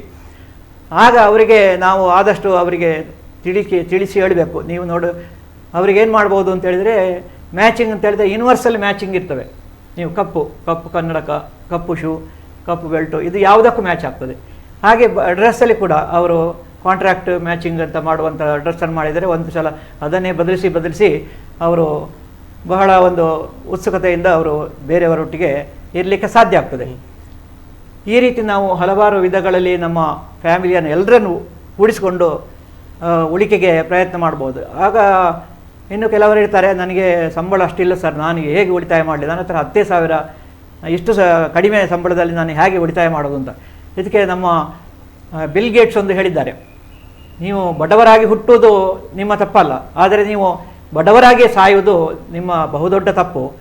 ಆದ್ದರಿಂದ ನಾವು ಜೀವನದಲ್ಲಿ ಮುಂದೆ ಬರಬೇಕಾದ್ರೆ ನಾವು ಪ್ರಯತ್ನ ಮಾಡಿ ಆದಷ್ಟು ಒಂದೇ ಕೆಲಸದಲ್ಲಿ ನೌಕರಿಯಲ್ಲಿ ಅಲ್ಲೇ ಇದ್ದುಕೊಂಡು ಅಲ್ಲೇ ಇದು ಮಾಡೋದಲ್ಲ. ಈ ಬೇರೆ ಯಾರ ಎಲ್ಲಿ ಅವಕಾಶ ಇದೆ, ಎಲ್ಲಿ ನಮ್ಮ ಎಜುಕೇಷನನ್ನು ಇಂಪ್ರೂವ್ ಮಾಡಲಿಕ್ಕೆ ಸಾಧ್ಯ ಇದೆ, ನಿಮಗೆ ಇದು ನೌಕರಿಯದ್ದು ಇದು ಅರ್ನಿಂಗ್ ಮಾಡ್ತಾ ಇರುವಾಗಲೇ ಲರ್ನಿಂಗ್ ಮಾಡಲಿಕ್ಕೆ ಸಾಧ್ಯ ಇದೆ.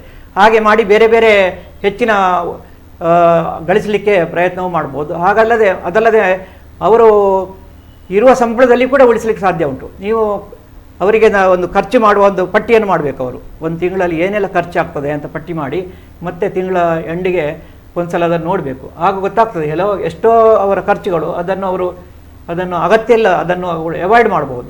ಹಾಗೆ ಅವಾಯ್ಡ್ ಮಾಡಿ ಅದನ್ನು ಉಳಿತಾಯ ಮಾಡಿದರೆ ಅವರಿಗೂ ಕೂಡ ಉಳಿತಾಯ ಮಾಡಿ ತಮ್ಮ ಜೀವನದ ಮುಂದಿನ ಭವಿಷ್ಯ ಜೀವನವನ್ನು ರೂಪಿಸಿಕೊಳ್ಳಲಿಕ್ಕೆ ಸಾಧ್ಯ ಆಗ್ತದೆ. ಓಕೆ ಸರ್, ಈಗ ಸೇವಿಂಗ್ಸ್ ಬಗ್ಗೆ ನೀವು ಹೇಳಿದ್ರಿ ಯಾವೆಲ್ಲ ರೀತಿಯಲ್ಲಿ ಮಾಡ್ಬೋದು ಅಂತ ಹೇಳಿ. ತುಂಬ ಜನರಿಗೆ ಡೌಟ್ ಇರೋದು, ಈಗ ಸೇವ್ ಮಾಡಿದ್ರೆ ನಾವು ಎಲ್ಲೋ ಒಂದು ಕಡೆ ಇಟ್ಟಿರ್ತೇವೆ, ನೀವು ಹೇಳ್ತೇವೆ ಮನಿ ವ್ಯಾಲ್ಯೂ ಡೌನ್ ಆಗ್ತದೆ, ಅದು ಹೆಚ್ಚು ಖಾಲಿ ನಾವೀಗ ಡಬ್ಬದಲ್ಲಿ ಹಾಕಿಟ್ರೆ ಇನ್ನೊಂದು 10 ವರ್ಷ ಬಿಟ್ಟು ಅದಕ್ಕೇನು ಹೆಚ್ಚು ವ್ಯಾಲ್ಯೂ ಇರಲ್ಲ. ಆ ಟೈಮಲ್ಲಿ ನಾವು ಏನು ಮಾಡಬೇಕಾದ್ರೆ ಇನ್ವೆಸ್ಟ್ ಮಾಡಬೇಕಾಗ್ತದೆ. ಸೊ ಇನ್ವೆಸ್ಟ್ಮೆಂಟ್ನ ಬಗ್ಗೆ ಸ್ವಲ್ಪ ಹೇಳಿ ಸರ್. ಹೂಡಿಕೆಗೀಗ ಬಹಳಷ್ಟು ಅವಕಾಶಗಳಿದ್ದಾವೆ. ಮೊದಲನೇದಾಗಿ ಬ್ಯಾಂಕ್ FD ಮೊದಲಿದ್ದು ಟ್ರೆಡಿಷನಲ್, ಎಲ್ಲರೂ ಹೆಚ್ಚಾಗಿ ಬ್ಯಾಂಕಲ್ಲೇ ಇಡುವಂಥದ್ದು. ಬ್ಯಾಂಕಲ್ಲಿ ಅಕೌಂಟ್ ಓಪನ್ ಮಾಡ್ತಾರೆ FD, ಅದರಿಂದ ಹೆಚ್ಚಿನ ಮುಂದೆ ಹೋಗೋದಿಲ್ಲ. ಬ್ಯಾಂಕಲ್ಲಿದ್ದರೆ ಯಾವಾಗ ಬೇಕಾದರೂ ವಿಡ್ರಾ ಮಾಡ್ಬೋದು, ಅದು ಒಂದು ಫೆಸಿಲಿಟಿ ಇದೆ. ಆದರೆ ನಾವು ಈಗ ಅದಕ್ಕೆ ಬರೀ ಬ್ಯಾಂಕಿನ ಬಡ್ಡಿ ಈಗ ಬಹಳಷ್ಟು ಕಡಿಮೆ ಆಗಿದೆ. ಒಂದು ಕಾಲದಲ್ಲಿ 9% ಇದ್ದದ್ದು ಈಗ 5-5.5%ಗೆ ಹೋಗಿದೆ. ಹಾಗಿರುವಾಗ ನಾವು ಅಷ್ಟಕ್ಕೆ ಮಾಡಿದರೆ ನಮ್ಮ ಹಣದುಬ್ಬರದಲ್ಲಿ ನಮಗೆ ಅದು ಏನು ಬೆಳವಣಿಗೆ ಆಗೋದಿಲ್ಲ, ನೆಗೆಟಿವ್ ಕೂಡ ಆಗುವ ಸಾಧ್ಯತೆ ಇದೆ. ಆದ್ದರಿಂದ ಎಲ್ಲಿ ಹೆಚ್ಚು ನಮಗೆ ಬಡ್ಡಿ ಸಿಗ್ತದೆ ಅಂತ ನೋಡಿಕೊಂಡು ಅದರಲ್ಲಿ ನಾವು ನಮ್ಮ ಹಣವನ್ನು ಹೂಡಿಕೆ ಮಾಡಲಿಕ್ಕೆ ಪ್ರಯತ್ನ ಮಾಡಬೇಕು. ಪೋಸ್ಟ್ ಆಫೀಸಲ್ಲಿ ನಮಗೆ ಸುಕನ್ಯಾ ಸಮೃದ್ಧಿ ಯೋಜನೆ ಅಂತ ಇದ್ದಾರೆ, ಬೇಟಿ ಬಚಾವೋ ಬೇಟಿ ಪಡಾವೋ ಅಂತ ಹೇಳುವಂಥದ್ದು. ಈ ಉದ್ದೇಶದಿಂದ ನಮ್ಮ ಪ್ರಧಾನಮಂತ್ರಿಯವರು ಒಂದು ಯೋಜನೆಯನ್ನು ರೂಪಿಸಿದರು. ಇದು ಪೋಸ್ಟ್ ಆಫೀಸಲ್ಲಿ ಇದನ್ನು ಮಾಡಬಹುದು. ಇದಕ್ಕೆ 7.6% ಬಡ್ಡಿ ಸಿಗ್ತದೆ. ಅತ್ಯಂತ ಈಗಿನ ಇದರಲ್ಲಿ ನಿಶ್ಚಿತ ಬಡ್ಡಿ ಸಿಗುವಂಥ ಹೂಡಿಕೆಯಲ್ಲಿ ಇದು ಒಂದು ಒಳ್ಳೆಯ ಹೂಡಿಕೆ. ನಮ್ಮ 0 ವರ್ಷದಿಂದ ಅವರಿಗೆ 10 ವರ್ಷದವರೆಗೆ ಒಳಗೆ ನಾವು ಇದನ್ನು ಈ ಯೋಜನೆಯನ್ನು ನಾವು ಸ್ಟಾರ್ಟ್ ಮಾಡಬೇಕು. ಮಿನಿಮಮ್ 1,000ದಿಂದ ನೀವು 1.5 ಲಕ್ಷದವರೆಗೂ ವರ್ಷದಲ್ಲಿ ಹಾಕ್ಬೋದು. ಹೀಗೆ ಹಾಕ್ತಾ ಹೋದರೆ ಬಹಳಷ್ಟು ದೊಡ್ಡ ಒಂದು ಉಪಯೋಗ ಆಗ್ತದೆ. ಇದನ್ನು 18 ವರ್ಷದ ನಂತರ ಅವರಿಗೆ ಎಜುಕೇಷನಿಗೆ 60% ವಿಡ್ರಾ ಮಾಡ್ಬೋದು. ಎಜುಕೇಷನಿಗೆ ಬೇಕಾದರೆ, ಇಲ್ಲ ಇದ್ದರೆ 21 ವರ್ಷದವರೆಗೆ ಅದನ್ನು ಇಡಬೇಕು. ಅಥವಾ ಅವರಿಗೆ ಮದುವೆ ಆಗುವಂಥ ಸಂದರ್ಭದಲ್ಲಿ ಇದ್ದರೆ ಮಾತ್ರ ಅದನ್ನು ಪೂರ ವಿಡ್ರಾ ಮಾಡ್ಬೋದು. ಇಲ್ಲ ಇದ್ದರೆ 21 ವರ್ಷದಲ್ಲಿ ಅದನ್ನು ಮಗಳ ಹೆಸರಲ್ಲಿದ್ದರೆ ಮಗಳಿಗೆ ಅದನ್ನು ವಾಪಸ್ ತೆಗೆಯುವಂಥ ಸಾಧ್ಯತೆ ಇದೆ. ಹೀಗೆ ಪೋಸ್ಟ್ ಆಫೀಸಲ್ಲಿ ಮಂತ್ಲಿ ಇನ್ಕಮ್ ಸ್ಕೀಮ್ ಅಂತ, ಇದು ಬ್ಯಾಂಕಿಂದ ಒಳ್ಳೆ ಇಂಟ್ರೆಸ್ಟ್ ಕೊಡ್ತದೆ, 6.6% ಕೊಡ್ತದೆ. ಹಾಗೆ ನ್ಯಾಷನಲ್ ಸೇವಿಂಗ್ಸ್ ಸರ್ಟಿಫಿಕೇಟ್ ಅಂತ ಇದೆ, ಇದಕ್ಕೆ 6.6 ಇದಕ್ಕೆ ಕೂಡ ಸಿಗ್ತದೆ. ಆದರೆ ಇದರ ಇನ್ನೊಂದು ಬೆನಿಫಿಟ್ ಅಂತ ಹೇಳಿದರೆ ಇದಕ್ಕೆ ಟ್ಯಾಕ್ಸ್ ಬೆನಿಫಿಟ್ ಇದೆ, ಟ್ಯಾಕ್ಸ್ ರಿಬೇಟ್ ಸಿಗ್ತದೆ ಇನ್ಕಮ್ ಟ್ಯಾಕ್ಸಲ್ಲಿ, ಅದನ್ನು ಮಾಡ್ಬೋದು. ಕಿಸಾನ್ ವಿಕಾಸ್ ಅಂತ ಹೇಳಿದೆ 10 ವರ್ಷದ ಯೋಜನೆ ಇದು, ಅದಕ್ಕೆ 6.9 ಸಿಗ್ತದೆ ಇಂಟ್ರೆಸ್ಟ್ ರೇಟು. ಇನ್ನು EPF ಅಂತ ಗೊತ್ತೇ ಇದೆ, ಎಲ್ಲ ನೌಕರಿಯಲ್ಲಿರುವಾಗ ಅವರ ಸ್ಯಾಲ್ರಿಯಿಂದ 12.5% EPFಗೆ ಹೋಗ್ತದೆ. ಹಾಗೆ ಅದಕ್ಕೆ 12.5% ಗೌರ್ಮೆಂಟಿಂದ ಕೂಡ ಹಾಕ್ತಾರೆ. ಅದು ಒಂದು ಒಳ್ಳೆಯ ನಿಮ್ಮ ನಿವೃತ್ತಿ ಜೀವನಕ್ಕೆ ಆ ಟೈಮಲ್ಲಿ ಒಳ್ಳೆ ಹ್ಯಾಂಡಿಯಾಗಿ ಅದು ಸಿಗ್ತದೆ. ಇನ್ನು PPF ಅಂತ ಪಬ್ಲಿಕ್ ಪ್ರೊವಿಡೆಂಟ್ ಫಂಡ್ ಅಂತ ಮಾಡ್ಬೋದು, ಯಾರು ಕೂಡ ಮಾಡ್ಬೋದು. ಇದಕ್ಕೆ ಮಿನಿಮಮ್ 500 ಹಾಕಬೇಕು, ಮ್ಯಾಕ್ಸಿಮಮ್ 1.5 ಲಕ್ಷದವರೆಗೆ ಹಾಕ್ಬೋದು. ಇದರದ್ದು ಒಂದು ಹೆಚ್ಚಿನ ಬೆನಿಫಿಟ್ ಅಂತ ಹೇಳಿದರೆ ಇದರಲ್ಲಿ ಎಕ್ಸಮ್ಟು, ಇದು ಹಾಕಿದ ದುಡ್ಡಿಗೂ ಎಕ್ಸಮ್ಟು, ಅದರ ಬಡ್ಡಿಗೂ ಎಕ್ಸಮ್ಟು, ಅದನ್ನು ಪೂರ ತೆಗೆಯುವಾಗಲೂ ಅದರ ಮೇಲೆ ಟ್ಯಾಕ್ಸ್ ಇಲ್ಲ. ಅದರಿಂದ ಬಹಳ ಒಳ್ಳೆಯ ಇದು. ಯಾವಾಗ ನಮಗೆ ಟ್ಯಾಕ್ಸಿದು ಪ್ರಾಬ್ಲಮ್ ಬರ್ತದೆ ಅಂತ ಆಗ ಹೋಗಿ ಅದರಲ್ಲಿ ಹಾಕ್ಬೋದು, ವರ್ಷದಲ್ಲಿ ಯಾವಾಗ ಕೂಡ ಹಾಕ್ಬೋದು. ಇನ್ನು ಸೀನಿಯರ್ ಸಿಟಿಜನ್ ಸೇವಿಂಗ್ಸ್ ಅಂತ ಇದೆ, ಅಂದರೆ ಹಿರಿಯ ನಾಗರಿಕ 60 ವರ್ಷ ಮೇಲಾದವರಿಗೆ ಇದರಲ್ಲಿ ಹಾಕಲಿಕ್ಕೆ ಅವಕಾಶ ಇದೆ. ಇದು ಬ್ಯಾಂಕಲ್ಲಿ ಅಥವಾ ಪೋಸ್ಟ್ ಆಫೀಸಲ್ಲಿ ಮಾಡ್ಬೋದು. 15 ಲಕ್ಷದವರೆಗೆ ಒಬ್ಬರು ಇನ್ವೆಸ್ಟ್ ಮಾಡ್ಬೋದು. ಇದಕ್ಕೆ 7.4% ಇದಕ್ಕೆ ಬಡ್ಡಿ ಸಿಗ್ತದೆ. ಇದು ಕೂಡ ಈಗಿನ ಬ್ಯಾಂಕಿನ ಬಡ್ಡಿ ಬಹಳ ಕಡಿಮೆ ಇರುವಾಗ ಇದು ಸೀನಿಯರ್ ಸಿಟಿಜನ್ಗೆ ಪರ್ಟಿಕ್ಯುಲರ್ಲಿ ಒಳ್ಳೆಯ ಇದು ಅವಕಾಶ. ಹಾಗೆ LICಯಲ್ಲಿ ಒಂದು ಇದೆ, ಪ್ರೈಮ್ ಮಿನಿಸ್ಟರ್ಸ್ ವಯೋವಂದನಾ ಯೋಜನಾ ಅಂತ. ಇದರಲ್ಲಿ ಕೂಡ 15 ಲಕ್ಷದವರೆಗೆ ಇನ್ವೆಸ್ಟ್ ಮಾಡ್ಬೋದು. ಇದಕ್ಕೂ ಕೂಡ 7.4% ಬಡ್ಡಿ ಸಿಗ್ತದೆ. ಇದು 10 ವರ್ಷದ ಯೋಜನೆ.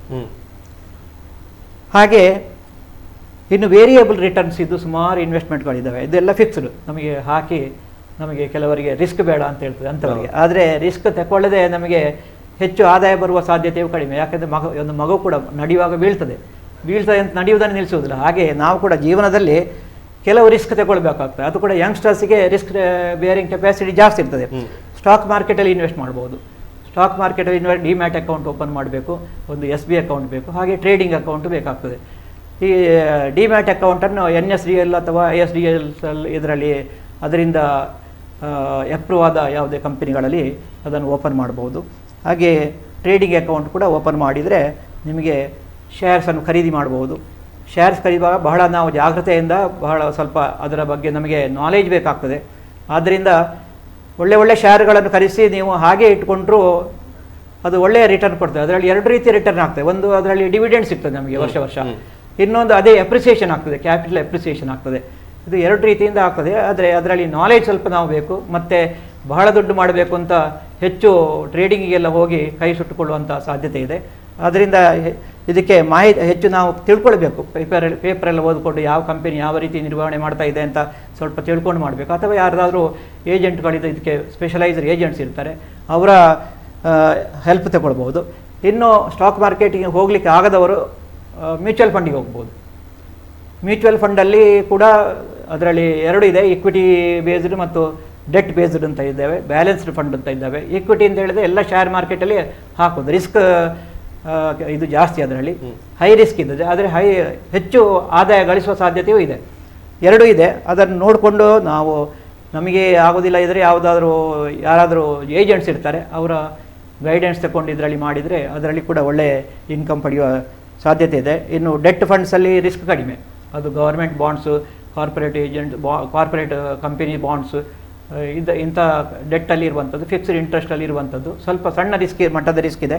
ಆದರೆ ಇದು ಬಿಗಿನರ್ಸ್ಗೆ, ಸ್ಟಾರ್ಟಪ್ಗೆ ಇಂಥ ಮ್ಯೂಚುವಲ್ ಫಂಡಲ್ಲಿ ಹಾಕಿ ಮತ್ತೆ ಸ್ವಲ್ಪ ಪರಿಣತಿ ಪಡೆದ ನಂತರ ಈಕ್ವಿಟಿ ಮಾರ್ಕೆಟ್ಗೆ ಹೋಗ್ಬೋದು. ಹಾಗೆ ಬ್ಯಾಲೆನ್ಸ್ಡ್ ಫಂಡ್ ಅಂತ ಹೇಳಿದರೆ ಈಕ್ವಿಟಿ ಮತ್ತು ಡೆಟ್ಟನ್ನು ಮಿಕ್ಸ್ ಮಾಡಿರುವಂಥ, ಅದರಲ್ಲಿ ಕೂಡ ಈಗ ಬ್ಯಾಲೆನ್ಸ್ಡ್ ಅಡ್ವಾಂಟೇಜ್ ಫಂಡ್ ಅಂತ ಇದ್ದಾವೆ. ಮಾರ್ಕೆಟ್ಗೆ ಅವಕಾಶ ಒಳ್ಳೆಯದಿರುವಾಗ ಎಲ್ಲ ಫಂಡನ್ನು ಮಾರ್ಕೆಟ್ ಫಂಡ್ಗೆ ಹಾಕ್ತಾರೆ, ಮಾರ್ಕೆಟ್ ಒಳ್ಳೆಯದಿಲ್ಲ ಅಂತ ಹೇಳೋದು ಅದನ್ನು ಶಿಫ್ಟ್ ಮಾಡಿ ಡೆಟ್ ಫಂಡ್ಗೆ ಆಗ್ತದೆ. ಆದ್ದರಿಂದ ಎಕ್ಸ್ಪರ್ಟ್ ಫಂಡ್ ಮ್ಯಾನೇಜರ್ಸ್ ಇರ್ತಾರೆ, ಆದ್ದರಿಂದ ಅದನ್ನೆಲ್ಲ ನಾವು ಉಪಯೋಗಿಸ್ಬೋದು. ಇನ್ನು ರಿಯಲ್ ಎಸ್ಟೇಟ್ ಕೂಡ ಒಳ್ಳೆಯ ಒಂದು ಇನ್ವೆಸ್ಟ್ಮೆಂಟಿಗೆ ಒಳ್ಳೆಯ ಒಂದು ಅವಕಾಶ ಕೂಡ. ಆದರೆ ಅದರಲ್ಲಿ ಅದನ್ನು ರಿಯಲೈಸ್ ಮಾಡೋದು ಮಾತ್ರ ಸ್ವಲ್ಪ ಕಷ್ಟ, ಅದರ ಬಗ್ಗೆ ತಿಳುವಳಿಕೆ ಬೇಕು. ಅದರಲ್ಲಿ ಮೋಸ ಹೋಗೋದಾಗಿ ಕೂಡ ಅದರ ಜಾಗ್ರತೆ ವಹಿಸಿ ರಿಯಲ್ ಎಸ್ಟೇಟಲ್ಲಿ ಕೂಡ ಇನ್ವೆಸ್ಟ್ ಮಾಡಿದರೆ ಅದರಲ್ಲಿ ಕೂಡ ಕ್ಯಾಪಿಟಲ್ ಗೇನ್ ಸಿಗ್ಬೋದು. ಮನೆ ಇದ್ದರೆ ಅದರಲ್ಲಿ ರೆಂಟಲ್ ಇನ್ಕಮ್ ಕೂಡ ಸಿಗ್ತದೆ. ಈ ರೀತಿಯ ಇದೆ. ಇನ್ನು ಲೈಫ್ ಇನ್ಶೂರೆನ್ಸ್ ಇದೆ, ಅದ್ರ ಬಗ್ಗೆ ಆಮೇಲೆ ಮಾತಾಡೋಣ. ಓಕೆ, ಸೊ ಅದೇ ನಾವು ಇನ್ನು ನೆಕ್ಸ್ಟ್ ಕ್ವಶನ್ ಅದಕ್ಕೆ ಬರೋಣ. ಲೈಫ್ ಇನ್ಶೂರೆನ್ಸ್ ಬಗ್ಗೆ ಈಗ ಏನಾಗ್ತದೆ ಅಂತ ಹೇಳಿದ್ರೆ, ಪ್ರೀಮಿಯಂ ಕಟ್ಲಿಕ್ಕೆ ಇರ್ತದೆ, ಅದು 4-5 ಸಾವಿರ ಪ್ರೀಮಿಯಂ ಕಟ್ಲಿಕ್ಕೆ ಇರ್ತದೆ ಅಂತ ಹೇಳಿದ್ರೆ ಕೆಲವು ಜನ ಅದು ಸುಮ್ಮನೆ ಕಟ್ಟಬೇಕು ಅಂತ ದೂರ ಉಳಿದು ಬಿಡ್ತಾರೆ. ಬಟ್ ನಾವು ಹಾಸ್ಪಿಟಲೈಸೇಷನ್ ಆದ ಕೂಡಲೇ ನಮ್ಗದು ಲಕ್ಷಕ್ಕೆ ಸಮಾನ, 4,000 ಲಕ್ಷಕ್ಕೆ ಸಮಾನ ಆಗ್ತದೆ. ಇದರ ಬಗ್ಗೆ ಒಂದು ಅರಿವು ಕಮ್ಮಿ ಇದೆ, ಮತ್ತೆ ಸೂಕ್ತವಾಗಿರುವಂಥ ಇನ್ಶೂರೆನ್ಸ್ ಬಗ್ಗೆ ಗೊತ್ತಿಲ್ಲ. ಸರ್, ನೀವು ಹೇಳ್ಬೋದಾ ಲೈಫ್ ಇನ್ಶೂರೆನ್ಸ್ನ ಇಂಪಾರ್ಟೆನ್ಸ್ ಬಗ್ಗೆ? ಲೈಫ್ ಇನ್ಶೂರೆನ್ಸ್ ಮತ್ತು ಹೆಲ್ತ್ ಇನ್ಶೂರೆನ್ಸ್ ಎರಡು ಟೈಪ್ ಇದೆ. ಲೈಫ್ ಇನ್ಶೂರೆನ್ಸ್ ನಮ್ಮ ಜೀವವನ್ನು ನಾವು ಸಪೋಸ್ ನಮಗೇನಾದರೂ ಆದರೆ ನಮ್ಮನ್ನು ನಂಬಿಕೊಂಡು ನಮ್ಮ ಮನೆ ಕುಟುಂಬದವರು ಇರ್ತಾರೆ, ಕುಟುಂಬದ ಎಲ್ಲ ಅಸ್ತವ್ಯಸ್ತ ಆಗ್ತದೆ. ಸಪೋಸ್ ನಾವು ಒಂದು ದೊಡ್ಡ ಮನೆ ಖರೀದಿ ಮಾಡಿದ್ದೇವೆ ಲೋನ್ ತಗೊಂಡು, ಆಗ ಪಕ್ಕನೆ ನಮಗೇನಾದರೂ ಆಯಿತು, ಆಗ ನಮಗೆ ಆ ಮನೆಯ ಸಾಲವನ್ನು ಇದು ಮಾಡಲಿಕ್ಕೆ ಬ್ಯಾಂಕಿನವರು ಬಂದು ಮನೆಯನ್ನೇ ಸೀಸ್ ಮಾಡುವಂಥ ಪರಿಸ್ಥಿತಿ ಬರ್ತದೆ. ಅದಕ್ಕೆ ಏನು ಮಾಡ್ತಾರೆ ಅಂತ ಹೇಳಿದ್ರೆ, ಲೈಫಲ್ಲಿ ಒಂದು ಪ್ಯೂರ್ ಟರ್ಮ್ ಇನ್ಶೂರೆನ್ಸ್ ಅಂತ ಇದೆ. ಅದಕ್ಕೆ ಪ್ರೀಮಿಯಂ ಬಹಳ ಕಡಿಮೆ. ನಿಮಗೆ ಒಂದು ಲೋನ್ ತಗೊಳ್ಳುವಾಗ ಅದಕ್ಕೆ ಸರಿಯಾಗಿ ಮ್ಯಾಚಿಂಗ್ ಆಗಿ ಒಂದು ಟರ್ಮ್ ಇನ್ಶೂರೆನ್ಸ್ ತಗೊಂಡ್ರೆ ಅದರದ್ದು ರಿಸ್ಕ್ ಏನಾದರೂ ಆದರೆ ಇಂಥ ಒಂದು ಪರಿಸ್ಥಿತಿ ಬರುವುದಿಲ್ಲ. ಲೋನಿನ ಹಣವನ್ನು ಆ ಲೈಫ್ ಇನ್ಶೂರೆನ್ಸಿಂದ ಕಂಪನಿಯ ಇನ್ಶೂರೆನ್ಸ್ ಪಾಲಿಸಿಯಿಂದ ಪಡಿಬೋದು. ಒಂದು ಇನ್ಸ್ಟಾಲ್ಮೆಂಟ್ ಕೊಟ್ಟರೆ ನಿಮಗೆ ಎಷ್ಟು 75 ಲಕ್ಷದ್ದು ಮಾಡಿದರೆ 75 ಲಕ್ಷದವರೆಗೆ ಕವರ್ ಆಗ್ತದೆ. ನೀವು ಕೊಟ್ಟಿರೋದು ಬರೀ ಒಂದು ಪ್ರೀಮಿಯಂ. ಇಂಥ ಒಂದು ಒಳ್ಳೆಯ ಅವಕಾಶ ಇದೆ. ಹಾಗೆ ಅದರಲ್ಲಿ ಅರ್ನಿಂಗ್ ಆ್ಯಂಡ್ ಇದು ಲೈಫ್ ಕವರ್ ಕೂಡ ಇದೆ. ಕೆಲವರು ಸಣ್ಣ ಮಕ್ಕಳು ಹುಟ್ಟಿದಾಗ ಹೇಳ್ತಾರೆ, ನನಗೊಂದು ಇನ್ಶೂರೆನ್ಸ್ ಮಗುವಿಗೆ ಒಂದು ಇನ್ಶೂರೆನ್ಸ್ ಅವರ ಹೆಸರಲ್ಲಿ ಮಾಡುವ, ಅವಳಿಗೆ ಫ್ಯೂಚರಿಗೆ ಅಂತ. ಆ ರೀತಿ ಮಾಡ್ಬೋದು. ಆದರೆ ಇನ್ವೆಸ್ಟ್ಮೆಂಟ್ ಓರಿಯೆಂಟೆಡ್ ಅಲ್ಲದು life insurance. It is mainly risk oriented ಆಗಿರುವಾಗ ಮಕ್ಕಳಿಗೆ ನಾವು ಮಾಡೋದಿದ್ರೂ ಕೂಡ ನಮ್ಮ ಕವರೇಜ್ ನಮ್ಮದು ಇರಬೇಕು. ನಾವು ಪ್ರೀಮಿಯಂ ಕಟ್ಬೋದು, ನಮ್ಮ ಲೈಫನ್ನು ಕವರ್ ಮಾಡಿ ಮಕ್ಕಳ ಭವಿಷ್ಯಕ್ಕೆ ನಾವು ಮಾಡ್ಬೋದು. ಅಂಥ ಸ್ಕೀಮ್ಗಳು ಕೂಡ ಇದ್ದಾವೆ. ಮಕ್ಕಳ ಭವಿಷ್ಯಕ್ಕಾಗಿ ನಮ್ಮ ಇನ್ಶೂರೆನ್ಸ್ ಮಾಡುವಂಥದ್ದು, ಅಂಥದ್ದನ್ನು ಕೂಡ ಮಾಡ್ಬೋದು. ಇನ್ನು ಹೋಲ್ ಲೈಫ್ ಇನ್ಶೂರೆನ್ಸ್ ಅಂತ ಅದರಲ್ಲಿ ಹಲವಾರು ಟೈಪ್ ಇದೆ. Term insurance, whole insurance, money back insurance. ನಮಗೆ ಕೆಲವು ಸಲ ನಮ್ಮ ಗೋಲ್ ಇರ್ತದೆ, ಆಗಾಗ ಒಂದು 5 ವರ್ಷ ಆಗುವ ನನಗೆ ಇಷ್ಟು ಹಣ ಬೇಕು, ಇನ್ನೊಂದು 5 ವರ್ಷ ಆಗ ಇಷ್ಟು ಹಣ ಬೇಕು ಅಂತ. ಅದಕ್ಕೆ ಅಂಥ ಟೈಮಲ್ಲಿ ಮನಿ ಬ್ಯಾಕ್ ಇನ್ಶೂರೆನ್ಸ್ಗೆ ಹೋಗ್ತಾರೆ. 5 ವರ್ಷ ಪ್ರತಿ 5 ವರ್ಷಕ್ಕೆ ಹಣ ಸಿಗ್ತಾ ಇರ್ತದೆ. ಅದೇ ಇನ್ಶೂರೆನ್ಸ್ ಕವರ್ ಫುಲ್ ಅಮೌಂಟಿಗೆ ಇರ್ತದೆ ಅಂತ ಅದನ್ನು ನಾವು ತಿಳ್ಕೊಂಡು ಲೈಫ್ ಇನ್ಶೂರೆನ್ಸ್ಗೆ ಹೋಗ್ಬೋದು. ಇನ್ನು ಹೆಲ್ತ್ ಇನ್ಶೂರೆನ್ಸ್ಗೆ ಬಂದರೆ, ನೀವು ಹೇಳಿದಾಗೆ ಇಷ್ಟು ಹಣ ಕೊಡಬೇಕಲ್ಲ, ಮತ್ತೆ ನಮಗೇನು ಬೆನಿಫಿಟ್, ನಮಗೇನು ಕಾಯಿಲೆ ಬರೋದಿದ್ದರೆ ಏನು ಬೆನಿಫಿಟ್ ಅಂತೆಲ್ಲ ಕೇಳಿದವರು ಇದ್ದಾರೆ. ಆದರೆ ನಮಗೆ ಆರೋಗ್ಯದಲ್ಲಿ ಇದ್ದೆ ಅಂತ ಹೇಳಿದರೆ ಅದೇ ಒಂದು ಬೆನಿಫಿಟ್. ನಾವು ಇನ್ಶೂರೆನ್ಸ್ ಕಟ್ಟಿದ್ದೇವೆ, ನಮಗೆ ಏನು ಆಗಲಿಲ್ಲ, ಆಗಿದ್ದರೆ ಏನೆಲ್ಲ ಆಗ್ತಿತ್ತು, ಅದರ ಬೆನಿಫಿಟ್ ಬೇಕಾ ನಮಗೆ. ಆದರೆ ಒಂದು ವೇಳೆ ಆದರೆ ನಮಗೆ ಎಷ್ಟೆಲ್ಲ ಅದರಿಂದ ಖರ್ಚಾಗ್ತದೆ, ನಮ್ಮ ಸೇವಿಂಗ್ಸ್ ಎಲ್ಲ ಅಲ್ಲೋಲಕಲ್ಲ ಆಗಿಬಿಡ್ತದೆ. ಅದಕ್ಕಾಗಿ ನಾವು ಹೆಲ್ತ್ ಇನ್ಶೂರೆನ್ಸ್ ಮಾಡಲೇಬೇಕು.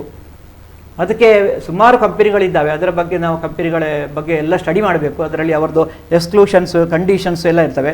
ಅದನ್ನೆಲ್ಲ ಸರಿಯಾಗಿ ನೋಡ್ಕೊಳ್ಬೇಕು. ಹೆಲ್ತ್ ಇನ್ಶೂರೆನ್ಸ್ ಮಾಡುವಾಗ ಕೆಲವುದರಲ್ಲಿ ಇರ್ತದೆ ಅಂತ ಎಕ್ಸ್ಕ್ಲೂಷನ್ಸ್, ಇಂಥ ಕಾಯಿಲೆ ಕೊಡೋದಿಲ್ಲ, ಇಂಥ ಕಾಯಿಲೆ ಸಣ್ಣ ಅಕ್ಷರದಲ್ಲಿ ಬರೆದಿರ್ತಾರೆ. ಅದನ್ನೆಲ್ಲ ಸ್ಟಡಿ ಮಾಡಿಕೊಳ್ಬೇಕು. ಮತ್ತು ಕೆಲವುದರಲ್ಲಿ ಎಷ್ಟೇ ಪರ್ಸೆಂಟ್ ಕೊಡೋದು ಅಂತ ಇರ್ತದೆ. ಕೆಲವು ಹಾಸ್ಪಿಟಲೈಸೇಷನ್ ಬೆಡ್ ಚಾರ್ಜಸ್ ಎಷ್ಟು, ಸರ್ಜರಿ ಚಾರ್ಜಸ್ ಎಷ್ಟು ಅಂತ ಲಿಮಿಟ್ ಎಲ್ಲ ಹಾಕಿರ್ತಾರೆ. ಅದನ್ನೆಲ್ಲ ನಾವು ತಿಳ್ಕೊಳ್ಬೇಕು. ಮತ್ತು ಅವರ ಕೆಲವು ಕ್ಯಾಶ್ಲೆಸ್ ಮತ್ತು ಇದು ಇದೆ ಎಂಥದ್ದು ನಾವು ಸಬ್ಸೆಕ್ವೆಂಟ್ ಕ್ಲೈಮ್ ಮಾಡುವಂಥದ್ದು ಅಂತ ಇರ್ತದೆ. ಅಂದರೆ ಹಾಸ್ಪಿಟಲ್ ಲಿಂಕ್ಡ್ ಇರ್ತವೆ, without hospital linked. Hospital linked ಅಂತ ಹೇಳಿದರೆ ಅಂಥ ಇನ್ಶೂರೆನ್ಸ್ ಅವರು ಕೆಲವು ಹಾಸ್ಪಿಟಲ್ಗಳನ್ನು ಐಡೆಂಟಿಫೈ ಮಾಡಿರ್ತಾರೆ. ಅಂಥ ಹಾಸ್ಪಿಟಲ್ಗಳಲ್ಲಿ ನಾವು ಅಡ್ಮಿಟ್ ಆದರೆ ಅವರೇ ಅದರದ್ದು ಆ ಪೇಮೆಂಟ್ ಎಲ್ಲ ಕಂಪನಿಯಿಂದ ಇನ್ಶೂರೆನ್ಸ್ ಕಂಪನಿಯವರಿಗೆ ಬಂದು ಅಲ್ಲೇ ಕೊಡ್ತಾರೆ, ನಮಗೆ ಆ ತಲೆ ಬಿಸಿ ಇರುತ್ತದೆ. ಅಂಥದ್ದು ಇನ್ಶೂರೆನ್ಸ್ ಯಾವುದು ಅಂತ ನೋಡ್ಕೊಳ್ಬೇಕು. ಮತ್ತು ನಮ್ಮ ಏರಿಯಾದಲ್ಲಿ ಅಂಥ ಹಾಸ್ಪಿಟಲ್ ಇದೆಯಾ ಅಂತ ನೋಡ್ಕೊಳ್ಬೇಕು. ಇದ್ದರೆ ಅಲ್ಲಿ ಹೋಗಬೇಕು. ಕ್ಲೈಮ್ ಸೆಟ್ಲ್ಮೆಂಟ್ ರೇಷಿಯೋ ಹೇಗೆ ಅಂತ ನೋಡಬೇಕು ಆ ಕಂಪನಿದು.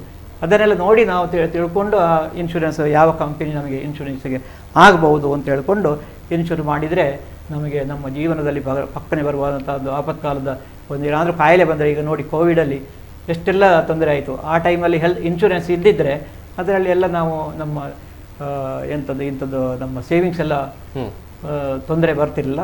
ಇನ್ಶೂರೆನ್ಸ್ ಕಂಪನಿಯಿಂದಲೇ ಅದು ಪೇಮೆಂಟ್ ಆಗ್ತಿತ್ತು. ವೀಕ್ಷಕರೇ, ನಮ್ಮ ಜೊತೆಗೆ ಕಾರ್ಯಕ್ರಮದಲ್ಲಿ ರಾಜವರ್ಮ ಅರಿಗ ಅವರಿದ್ದಾರೆ. ಅವರು ಇಲ್ಲೇ ತನಕ ಇನ್ವೆಸ್ಟ್ಮೆಂಟ್ನ ಕುರಿತು ಮತ್ತು ಸೇವಿಂಗ್ಸ್ನ ಕುರಿತು ಸಾಕಷ್ಟು ಮಾತನ್ನು ನಮಗೆ ಆಡಿದ್ದಾರೆ, ನಮಗೆ ಸಾಕಷ್ಟು ವಿಚಾರವನ್ನು ತಿಳಿಸ್ಕೊಟ್ಟಿದ್ದಾರೆ. ಅವರ ಜೊತೆಗೆ ಮಾತುಕತೆ ಮುಂದುವರಿಸೋಣ ಪುಟ್ಟದೊಂದು ವಿರಾಮದ ನಂತರ.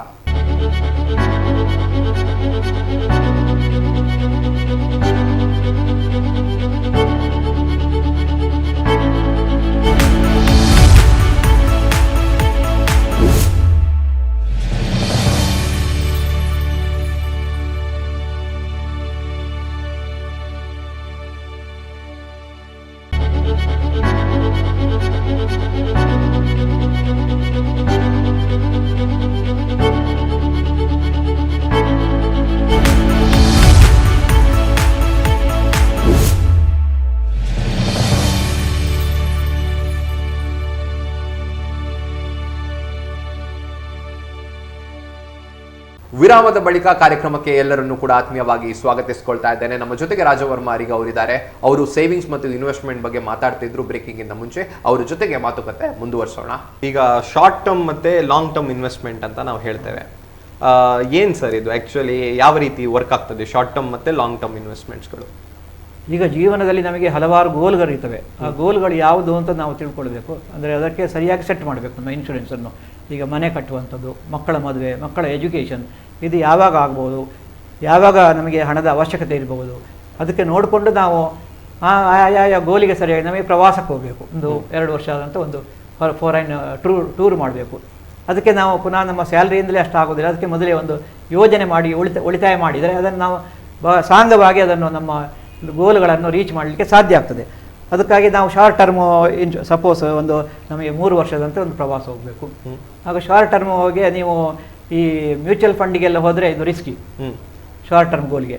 ಅದಕ್ಕೆ ನಾವು ಬೇರೆ ಯಾವುದಾದ್ರು ನಮ್ಮ ಬ್ಯಾಂಕಲ್ಲಿದೆ, ಬೇರೆ ಪೋಸ್ಟ್ ಆಫೀಸ್ಗಳಲ್ಲಿದ್ದಾವೆ, ಇಂಥ ಇದರಲ್ಲಿ ಮಾಡಿಕೊಂಡು ಅಥವಾ ಇದರಲ್ಲಿ ಕೂಡ ಮಾಡ್ಬೋದು. ನೀವು ಮೊದಲಾಗಿ ಮಾಡಿದರೆ ಈಗ ಒಂದು ಮ್ಯೂಚುವಲ್ ಫಂಡ್ ಇನ್ವೆಸ್ಟ್ಮೆಂಟ್ ಮಾಡಿದಿರಿ ಅಂತ ಹೇಳಿ ಅದಕ್ಕೆ ಒಂದು 5-6 ವರ್ಷ ಆಗಿದೆ, ಅದೇ ಪಾರ್ಷಿಯಲ್ ವಿಡ್ರಾವಲ್ ಫೆಸಿಲಿಟಿ ಇದೆ. ನಿಮಗೆ ಎಷ್ಟು ಬೇಕೋ ಅಷ್ಟು ತೆಗಿಬೋದು, ಅದನ್ನು ಕಂಟಿನ್ಯೂ ಮಾಡ್ಬೋದು. ಈ ರೀತಿಯ ಯೋಜನೆಗಳು ಇರುವ ಕಾರಣ ಅದರಲ್ಲಿಂದಲೂ ಕೂಡ ಮಾಡ್ಬೋದು. ಯಾಕೆ ಅದರಲ್ಲಿ ಮ್ಯೂಚುವಲ್ ಫಂಡಲ್ಲಿ ಹೆಚ್ಚಿನ ಲಾಭ ಇದೆ. ರಿಸ್ಕ್ ಇದ್ದರೂ ಕೂಡ ಅದರಲ್ಲಿ ನಾವು ಕೇರ್ಫುಲ್ ಆಗಿ ಮಾಡಿದರೆ ತುಂಬ ಲಾಭ ಬರ್ತದೆ. ಲಾಂಗ್ ಟರ್ಮಲ್ಲಿ ಅಂತೂ ಮ್ಯೂಚುವಲ್ ಫಂಡಲ್ಲಿ ಹೆಚ್ಚು ಲಾಭ ಬರುವಂಥ ಎಷ್ಟೋ ಸ್ಕೀಮ್ಗಳಿದ್ದಾವೆ. ಯಾಕಂತ ಹೇಳಿದರೆ ಮಾರ್ಕೆಟಲ್ಲಿ ನಾವು ಯಾವಾಗ ಟೈಮಿಂಗ್ ಅಂತ ನೋಡಲಿಕ್ಕೆ ಆಗೋದಿಲ್ಲ. ಯಾವ ಟೈಮಲ್ಲಿ ಮೇಲೆ ಹೋಗ್ತದೆ, ಯಾವ ಟೈಮಲ್ಲಿ ಕಡಿಮೆ ಆಗ್ತದೆ ಅಂತ ಹೇಳಲಿಕ್ಕೆ ಸಾಧ್ಯ ಇಲ್ಲ. ಆದ್ದರಿಂದ ನಾವು ಇನ್ವೆಸ್ಟ್ಮೆಂಟ್ ಮಾಡ್ತಾ ಇರಬೇಕು. ಸಿಪ್ ಅಂತ ಇದೆ, ಸಿಸ್ಟಮ್ಯಾಟಿಕ್ ಇನ್ವೆಸ್ಟ್ಮೆಂಟ್ ಪ್ಲಾನ್ ಅಂತ. ತಿಂಗಳು ನೀವು ಒಮ್ಮೆ ಇನ್ಸ್ಟ್ರಕ್ಷನ್ ಕೊಟ್ಟರೆ ಬ್ಯಾಂಕಿಂದ ಆಟೋಮೆಟಿಕ್ ಆಗಿ ಹೋಗ್ತಾ ಇರ್ತದೆ ಮ್ಯೂಚುವಲ್ ಫಂಡಿಗೆ. ಒಳ್ಳೆ ಮ್ಯೂಚುವಲ್ ಫಂಡ್ ಒಂದು ಸ್ಕೀಮನ್ನು ನಾವು ಸೆಲೆಕ್ಟ್ ಮಾಡಿ ಅದಕ್ಕೆ ನಾವು ಸಿಪ್ ಇದು ಕೊಟ್ಟರೆ ಅದರಿಂದ ಹೋಗ್ತಾ ಇರ್ತದೆ. ಅದರಿಂದ ನಾವು ಬೇಕಾಗುವಾಗ ನಮಗೆ ಆ ಹಣವನ್ನು ವಿಡ್ರಾ ಮಾಡ್ಬೋದು. ಈಗ 1 ಲಕ್ಷಕ್ಕಿಂತ ಜಾಸ್ತಿ ಮಾತ್ರ ನಮಗೆ ಅದರಲ್ಲಿ ಲಾಭ ಆದರೆ ಮಾತ್ರ ನಾವು ಟ್ಯಾಕ್ಸ್, ಕ್ಯಾಪಿಟಲ್ ಗೇನ್ಸ್ ಟ್ಯಾಕ್ಸ್ ಕೊಡಬೇಕಾಗ್ತದೆ. ಇಲ್ಲ ಇದ್ದರೆ ಟ್ಯಾಕ್ಸ್ ಕೂಡ ಇಲ್ಲ. ಇಕ್ವಿಟಿ ಬೇಸ್ಡ್ ಇದಕ್ಕೆ ಮ್ಯೂಚುವಲ್ ಫಂಡ್ಗಳಿಗೆ ಟ್ಯಾಕ್ಸ್ ಕೂಡ ಇರೋದಿಲ್ಲ. 1 ಲಕ್ಷದಿಂದ ಜಾಸ್ತಿ ಲಾಭ ಬಂದರೆ ಮಾತ್ರ ಟ್ಯಾಕ್ಸ್ ಕೊಡುವಂಥದ್ದು. ಅದರಿಂದ ಅಂಥ ಯೋಜನೆಗಳಲ್ಲಿ ಕೂಡ ಶಾರ್ಟ್ ಟರ್ಮಿಗೆ ಕೂಡ ಲಾಂಗ್ ಟರ್ಮಲ್ಲಿ ಮಾಡಿಕೊಂಡು ಶಾರ್ಟ್ ಟರ್ಮಿನ ಅವಶ್ಯಕತೆಗಳನ್ನು ಕೂಡ ಪೂರೈಸ್ಬೋದು. ಸರ್, ನೀವು ಈಗ ಟ್ಯಾಕ್ಸ್ ಎಕ್ಸಂಪ್ಷನ್ ಬಗ್ಗೆ ಮಾತಾಡಿದ್ರಿ. ನೀವು ಹೇಳ್ತಾ ಇವತ್ತಿಗೆ ತುಂಬಾ ನಾವು ಕೇಳ್ತೇವೆ ಈ ಟ್ಯಾಕ್ಸ್ ಎಕ್ಸಂಪ್ಷನ್ ಕುರಿತು ಮಾತುಗಳು ಕೇಳ್ತೇವೆ. ಇನ್ವೆಸ್ಟ್ಮೆಂಟ್ ಮೂಲಕ ನಾವು ಯಾವ ರೀತಿ ಟ್ಯಾಕ್ಸ್ ಎಕ್ಸಂಪ್ಷನ್ ಇದಾಗಬಹುದು ಸರ್? ಇದರಲ್ಲಿ ಈಗ ನಿಮ್ಮ ಹೊಸ ಇನ್ಕಮ್ ಟ್ಯಾಕ್ಸ್ ರೂಲಲ್ಲಿ ಟ್ಯಾಕ್ಸ್ ಎಕ್ಸಂಪ್ಷನ್ಗೆ ಅವಕಾಶಗಳು ತುಂಬ ಕಡಿಮೆ ಆಗಿದೆ. ಓಲ್ಡ್ ಸ್ಕೀಮಲ್ಲಿ ಆದರೆ ಬೇಕಾದಷ್ಟು ಇದಿತ್ತು, ಆದರೆ ಅವರಿಗೆ ನಮಗೆ ಆಪ್ಷನ್ ಇದೆ. ನೀವು ಹಿಂದಿನ ಪದ್ಧತಿಯಲ್ಲಿ ನಿಮ್ಮ ಟ್ಯಾಕ್ಸನ್ನು ಕಟ್ತೀರಾ ಅಥವಾ ಈಗಿನ ಹೊಸ ರೀತಿಯಲ್ಲಿ ಕಟ್ತೀರಾ. ಹೊಸ ರೀತಿಯಲ್ಲಿ ಟ್ಯಾಕ್ಸ್ ರೇಟ್ಸ್ ತುಂಬ ಕಡಿಮೆ ಇದೆ, ಅದನ್ನು ನಾವು ಕ್ಯಾಲ್ಕುಲೇಟ್ ಮಾಡಿ ನಮಗೆ ಯಾವುದು ಬೆನಿಫಿಟ್ ಅದರ ಪ್ರಕಾರ ಹೋಗಬಹುದು. ಈಗ ನಾವು ಹಳೆಯ ಪದ್ಧತಿಯನ್ನು ಟ್ಯಾಕ್ಸ್ ರೂಲನ್ನು ನಾವು ಅಪ್ಲೈ ಮಾಡಿ ನಾವು ಇನ್ಕಮ್ ಟ್ಯಾಕ್ಸ್ ರಿಟರ್ನ್ ಮಾಡೋದಿದ್ದರೆ ನಮಗೆ ಟ್ಯಾಕ್ಸ್ ರಿಬೇಟ್ಸ್ ಹಲವಾರು ಟ್ಯಾಕ್ಸ್ ಡಿಡಕ್ಷನ್ಸ್ ಇದ್ದಾವೆ. 80C ಬರ್ತದೆ, ಇದು ಸೆಕ್ಷನ್ 80C. ಒಂದನೇದಾಗಿ ಇ ಪಿ ಎಫ್ಗೆ ನಾವು ಕಟ್ತೇವಲ್ಲ, ಅದು ನಮಗೆ ಟ್ಯಾಕ್ಸ್ ಎಕ್ಸಂಪ್ಷನ್ ಸಿಗ್ತದೆ. ಹಾಗೆ ಫಿಕ್ಸ್ಡ್ ಇದು PPF ಪಬ್ಲಿಕ್ ಪ್ರೊವಿಡೆಂಟ್ ಫಂಡ್, ಇದೆರಡು ಕೂಡ ಟ್ಯಾಕ್ಸ್ಗೆ ನಮಗೆ ಬೆನಿಫಿಟ್ ಆಗ್ತದೆ. ಅದರಲ್ಲಿ ಟ್ಯಾಕ್ಸ್ ರಿಬೇಟ್ ಒಟ್ಟಿಗೆ ಅದು 80cc 1.5 ಲಕ್ಷ ಒಟ್ಟಿಗೆ ಸಿಗುವಂಥದ್ದು. ಅದರಲ್ಲಿ ಬೇರೆ ಬೇರೆ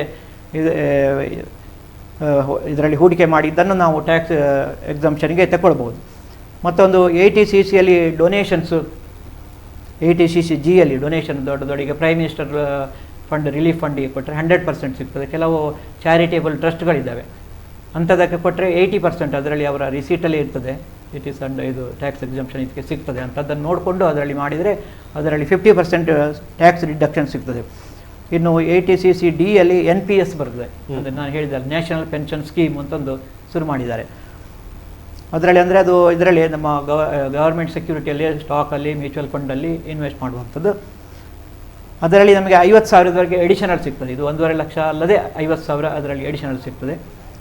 ಮತ್ತು ಇನ್ನು ಮೆಡಿಕಲ್ ಎಕ್ಸ್ಪೆನ್ಸಸ್ ಮಾಡಿ ಇದು ಮೆಡಿಕಲ್ ಪ್ರೀಮಿಯಂ, ಇನ್ಶೂರೆನ್ಸ್ ಪ್ರೀಮಿಯಂ ಕಟ್ಟಿದರೆ 80G ಅದಕ್ಕೆ ನಮಗೆ 25,000ವರೆಗೆ ನಮಗೆ ಸಿಗ್ತದೆ. ನಮ್ಮ ಪೇರೆಂಟ್ಸ್ಗೆ ಮಾಡಿದರೆ ಅದಕ್ಕೆ ಪುನಃ 25,000 ಸಿಗ್ತದೆ. ಪೇರೆಂಟ್ಸಿದ್ದು 60 ವರ್ಷ ಮೇಲೆ ಆದರೆ 50,000ವರೆಗೂ ಟ್ಯಾಕ್ಸ್ ಎಕ್ಸಂಪ್ಷನ್ ಸಿಗ್ತದೆ.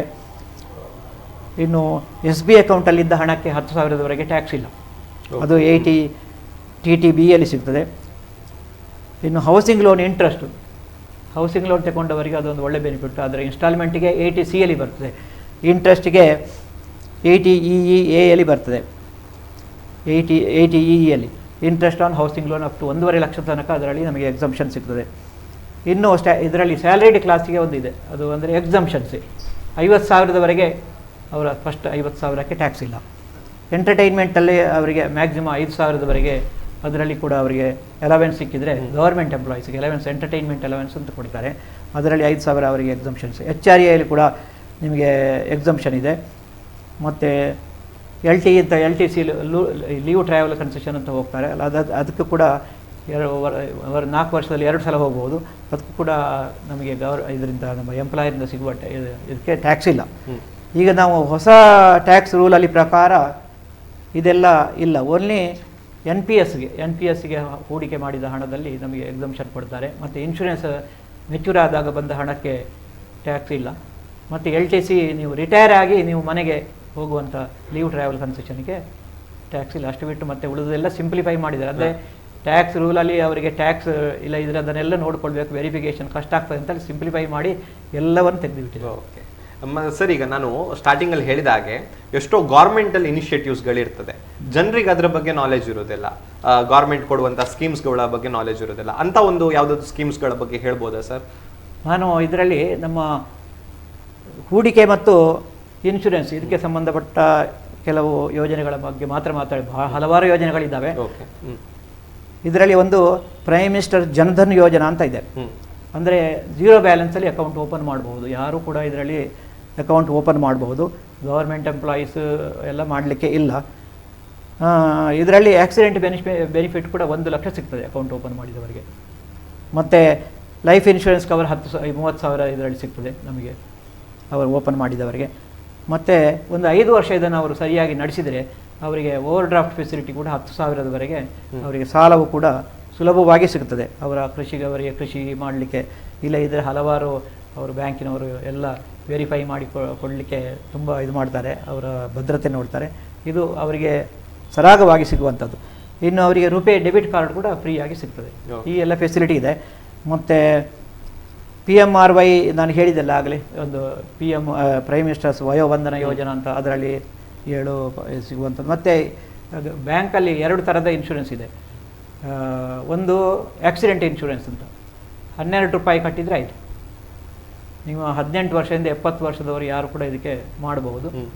ಅದಕ್ಕೆ 12 ರೂಪಾಯಿ ವರ್ಷ ಹೋಗ್ತದೆ ಅಷ್ಟೇ. ಒಂದು ಸಲ ನೀವು ಸ್ಟ್ಯಾಂಡಿಂಗ್ ಇನ್ಸ್ಟ್ರಕ್ಷನ್ ಬ್ಯಾಂಕಲ್ಲಿ ಕೊಟ್ಟರೆ ನಿಮ್ಮ ಅಕೌಂಟಿಂದ 12 ರೂಪಾಯಿ ಹೋಗ್ತಿರ್ತದೆ. ನಿಮಗೆ 70 ವರ್ಷದವರೆಗೂ ಏನಾದರೂ ಆದರೆ ಆಕ್ಸಿಡೆಂಟ್ ಇವರಿಗೆ ಸಿಗ್ತದೆ, ನಮ್ಮ ಮನೆಯವರಿಗೆ 1 ಲಕ್ಷ 1 ಲಕ್ಷದಷ್ಟು ಸಿಗ್ತದೆ. ಹಾಗೆ ಇನ್ನೊಂದು 330 ರೂಪಾಯಿ ಪ್ರೀಮಿಯಂ ಕಟ್ಟಿದರೆ ನಮಗೆ ಅದು 18ರಿಂದ 50 ವರ್ಷದ ಒಳಗಿನವರಿಗೆ ಮಾತ್ರ, ಅವರಿಗೆ 2 ಲಕ್ಷದವರೆಗೆ ಲೈಫ್ ಕವರ್ ಸಿಗ್ತದೆ. ಅವರಿಗೆ ಏನಾದರೂ ಆದರೆ ಆ ಪೀರಿಯಡಲ್ಲಿ 55 ವರ್ಷದ ಒಳಗೆ ಅವರಿಗೆ ಯಾಕಂತೇಳಿ ಅವರು ಆಗ ಪ್ರೈಮ್ ಏಜಲ್ಲಿ ದುಡಿತಾ ಇರ್ತಾರೆ, ಅವರಿಗೆ ಏನಾದರೂ ಅವರ ಲಾಸ್ ಆದರೆ ಫ್ಯಾಮಿಲಿಯವರಿಗೆ ತುಂಬ ಲಾಸ್ ಆಗ್ತದೆ. ಅದಕ್ಕಾಗಿ 2 ಲಕ್ಷದ ಅದೊಂದು ಯೋಜನೆ ಮಾಡಿದೆ, ಲೈಫ್ ಕವರ್ ಯೋಜನೆ ಅಂತ. ಅದರಲ್ಲಿ ಮೆಚುರಿಟಿ ಇಲ್ಲ, ಅದರಲ್ಲಿ ರಿಸ್ಕ್ ಕವರ್ ಇದೆ. ಏನಾದರೂ ಆದರೆ ಅವರಿಗೆ ಫ್ಯಾಮಿಲಿ ಇದಾದರೆ ಅವರಿಗೆ ಕೊಡ್ತಾರೆ. ಪರ್ಮನೆಂಟ್ ಡಿಸಬಿಲಿಟಿ ಆದರೆ ಅದರಲ್ಲಿ 1 ಲಕ್ಷದಷ್ಟು ಅದು ಕೂಡ ಕೊಡ್ತಾರೆ. ಈ ಒಂದು 3 ಯೋಜನೆಗಳು ಇದು ಸಾಮಾಜಿಕ ಭದ್ರತೆಯ ಯೋಜನೆಗಳು ಸರ್ಕಾರದಿಂದ ಮಾಡಿದ್ದು. ಓಕೆ ಸರ್, ಇನ್ವೆಸ್ಟ್ಮೆಂಟ್ ವಿಚಾರಕ್ಕೆ ಬಂದರೆ ತುಂಬ ಜನ ಹೇಳ್ತಾರೆ ಮಲ್ಟಿಪಲ್ ಇನ್ವೆಸ್ಟ್ಮೆಂಟ್ ಮಾಡೋದು ಒಳ್ಳೆಯದು ಅಂತ, ಒಂದೇ ಕಡೆಗಿಂತ ಜಾಸ್ತಿ ಕಡೆ ಮಾಡೋದು ಅಂತ. ನಿಮ್ಮ ಅಭಿಪ್ರಾಯ ಏನು ಸರ್? ಅದೇ, ನಾವು ಒಂದೇ ಬುಟ್ಟಿಯಲ್ಲಿ ಎಲ್ಲವನ್ನು ಹಾಕೋದಕ್ಕಿಂತ ಬೇರೆ ಬೇರೆ ಬುಟ್ಟಿಯಲ್ಲಿ ಹಾಕಿದರೆ ಒಂದರಲ್ಲಿ ಸ್ವಲ್ಪ ಏನಾದರೂ ತೊಂದರೆಯಾಗಿ ಲಾಸ್ ಬಂದರೆ ಇನ್ನೊಂದರಲ್ಲಿ ಮೇಕಪ್ ಆಗ್ತದೆ. ಹಾಗೆ ಈಗ ಮ್ಯೂಚುವಲ್ ಫಂಡ್ಗಳಲ್ಲಿ ಕೂಡ ಹಲವಾರು ಮ್ಯೂಚುವಲ್ ಫಂಡ್ಗಳಿದ್ದಾವೆ.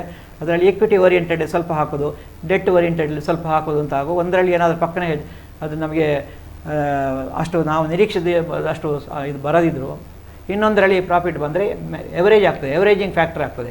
ಅದಕ್ಕೆ ಈ ಸಿಪ್ ಕೂಡ ಸಿಸ್ಟಮ್ ಕೂಡ ಹಾಗೆ ಸಿಸ್ಟಮ್ಯಾಟಿಕ್ ಇನ್ವೆಸ್ಟ್ಮೆಂಟ್ ಮಾಡಿದರೆ ಒಂದು 4-5 ಫಂಡ್ಗಳನ್ನು ನಾವು ಚೂಸ್ ಮಾಡಬೇಕು. ಒಳ್ಳೆ ಫಂಡ್ಗಳು ಯಾವುದು ಅಂತ ಬೇರೆ ಬೇರೆ ಎಷ್ಟೋ ಕಂಪನಿಗಳಿದ್ದಾವೆ, ಬೇರೆ ಬೇರೆ ಕಂಪನಿಯಲ್ಲಿ ಅದನ್ನು ಚೂಸ್ ಮಾಡಿ ಹಾಕಿದರೆ ಅದರಲ್ಲಿ ನಾವು ಇದು ಮಾಡ್ಬೋದು. ಹಾಗೆ ಫಿಕ್ಸ್ಡ್ ಇನ್ವೆಸ್ಟ್ಮೆಂಟ್ ಕೂಡ ನೋಡಬೇಕಾಗ್ತದೆ. ಯಾಕಂದರೆ ಕೆಲವು ಸಲ ನಮಗೆ ಇದರಲ್ಲಿ ವೇರಿಯೇಬಲಲ್ಲಿ ಬರ್ತದೆ ಇಲ್ಲವಂತ ರಿಸ್ಕ್ ಇರುವ ಕಾರಣ ಫಿಕ್ಸ್ಡ್ ಇನ್ವೆಸ್ಟ್ಮೆಂಟ್ FD ಅಲ್ಲಿಯಾ, ಮತ್ತು ಇಂಥ ನಿಮ್ಮ ಹುಡುಗಿ ಇದ್ದರೆ ಇದು ಸುಕನ್ಯಾ ಯೋಜನೆಯಲ್ಲಿಯೋ, ಇಂಥದ್ರಲ್ಲಿ ಬೇರೆ ಬೇರೆ ಏನೆಲ್ಲ ಯೋಜನೆಗಳುಂಟು, ಅದರ ಬೆನಿಫಿಟ್ ಏನು ಅಂತ ನೋಡಿಕೊಂಡು ಪಬ್ಲಿಕ್ ಪ್ರೊವಿಡೆಂಟ್ ಫಂಡ್ ಇದರೆಲ್ಲ ಹಾಕ್ತಾ ಹೋದರೆ ನಮ್ಮ ಜೀವನದಲ್ಲಿ ನಮಗೆ ಏನಾದರೂ ಒಂದು ಕಡೆಯಲ್ಲಿ ಸ್ವಲ್ಪ ಲಾಸ್ ಆದರೆ ಇನ್ನೊಂದು ಕಡೆಯಲ್ಲಿ ಮೇಕಪ್ ಆಗ್ತದೆ. ಆದ್ದರಿಂದ ಬೇರೆ ಬೇರೆ ಕಡೆಯಲ್ಲಿ ಇನ್ವೆಸ್ಟ್ ಮಾಡೋದು ಅತಿ ಉತ್ತಮ. ಎಸ್ ಸರ್, ಇನ್ನು ರೋಟರಿಯ ವಿಚಾರಕ್ಕೆ ಬರೋಣ. ನೀವು ಕಮ್ಯುನಿಟಿ ಸರ್ವಿಸ್ನಲ್ಲಿ ಬಹಳಷ್ಟು ಗುರುತಿಸ್ಕೊಂಡವ್ರು. ಯಾಕಂತ ಹೇಳಿದ್ರೆ ಮಣಿಪಾಲ್ ಕ್ಲಬ್ಬಲ್ಲಿ ಯಾರಾದರೂ ಕಮ್ಯುನಿಟಿ ಸರ್ವಿಸ್ನ ವಿಚಾರ ಕೇಳಿದ್ರೆ ನೀವು ಪರ್ಫೆಕ್ಟ್ ವ್ಯಕ್ತಿ ಅಂತ ಹೇಳ್ತಾರೆ ಮಾತಾಡಲಿಕ್ಕೆ. ರೋಟರಿ ಮತ್ತು ಈ ಕಮ್ಯುನಿಟಿ ಸರ್ವಿಸ್ನ ಬಗ್ಗೆ ಹೇಳಿ ಸರ್. ನನಗೆ ಅಂದರೆ ಸರ್ವಿಸ್ ಅಂತ ಹೇಳುವಂಥದ್ದು ನನಗೆ ಸಣ್ಣದ್ರಿಂದಲೇ ಅದರ ಬಗ್ಗೆ ಏನೋ ಬಹಳಷ್ಟು ಒಂದು ನನಗೆ ಪ್ರಿಯವಾದ ಇದು ಅಂತ ನನಗೆ ಅನಿಸ್ತದೆ. ಅಂದರೆ ಬಹುಶಃ ತಂದೆ ತಾಯಿಗಳಿಂದಲೇ ಅದರ ಬಗ್ಗೆ ನನಗೆ ಸ್ವಲ್ಪ ಜಾಗೃತಿ ಬಂದಿರಬೇಕು ಅಂತ ಕಾಣ್ತದೆ. ಯಾಕಂದರೆ ನಮ್ಮ ತಂದೆ ಆಗ ಜಮೀನ್ದಾರರಿದ್ದರು. ಜಮೀನ್ದಾರಿಕೆ ಪದ್ಧತಿ ಹೋಗುವಾಗ ನಮ್ಮ ಒಕ್ಕಲು ಒಂದು 7-8 ಒಕ್ಕಲು ಮನೆಯವರಿದ್ದರು. ಅವರಿಗೆ ಇವರಾಗಿ ಹೇಳಿದರು, ಅವರವರಿಗೆ ಸ್ವಲ್ಪ ಹೊಲ ಕೊಟ್ಟಿದ್ದರು. ಆ ಹೊಲವನ್ನು ನೀವು ಡಿಕ್ಲರೇಷನ್ ಕೊಡೋದು ಬೇಡ, ನೀವೇ ತಗೊಳ್ಳಿ ಅಂತೇಳಿ ಅವರಿಗೆ ಸಹಮತಿಯಿಂದ ಇವರೇ ಅವರಿಗೆ ಕೊಟ್ಟು ಅವರಿಗೆ ಸಹಾಯ ಮಾಡಿದರು.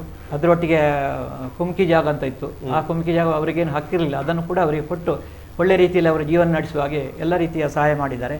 ಹಾಗೆ ನಮ್ಮ ತಾಯಿಯವರು ಕೂಡ ಈ ಕೆಲಸದವರು ಮಳೆಗಾಲದಲ್ಲಿ ಬಹಳ ಕಷ್ಟದಲ್ಲಿರುವಾಗ ಒಂದು ಮನೆಯಲ್ಲಿ ಏನಾದರೂ ಕೇಳುವಾಗ ಎಲ್ಲ ರೀತಿಯ ಸಹಾಯ ಮಾಡ್ತಿದ್ದರು. ಕಾಯಿಲೆಯಲ್ಲಿವರವರಿಗೆ ಹಾಸ್ಪಿಟಲಿಗೆ ಹೋಗಿ ಅವರಿಗೆ ಔಷಧ ಎಲ್ಲ ತಗೊಳ್ಳಿಕ್ಕೆ ಅಂಥ ಸಹಾಯ ಎಲ್ಲ ಮಾಡಿದ್ದನ್ನು ನಾನು ನೋಡಿದ್ದೇನೆ.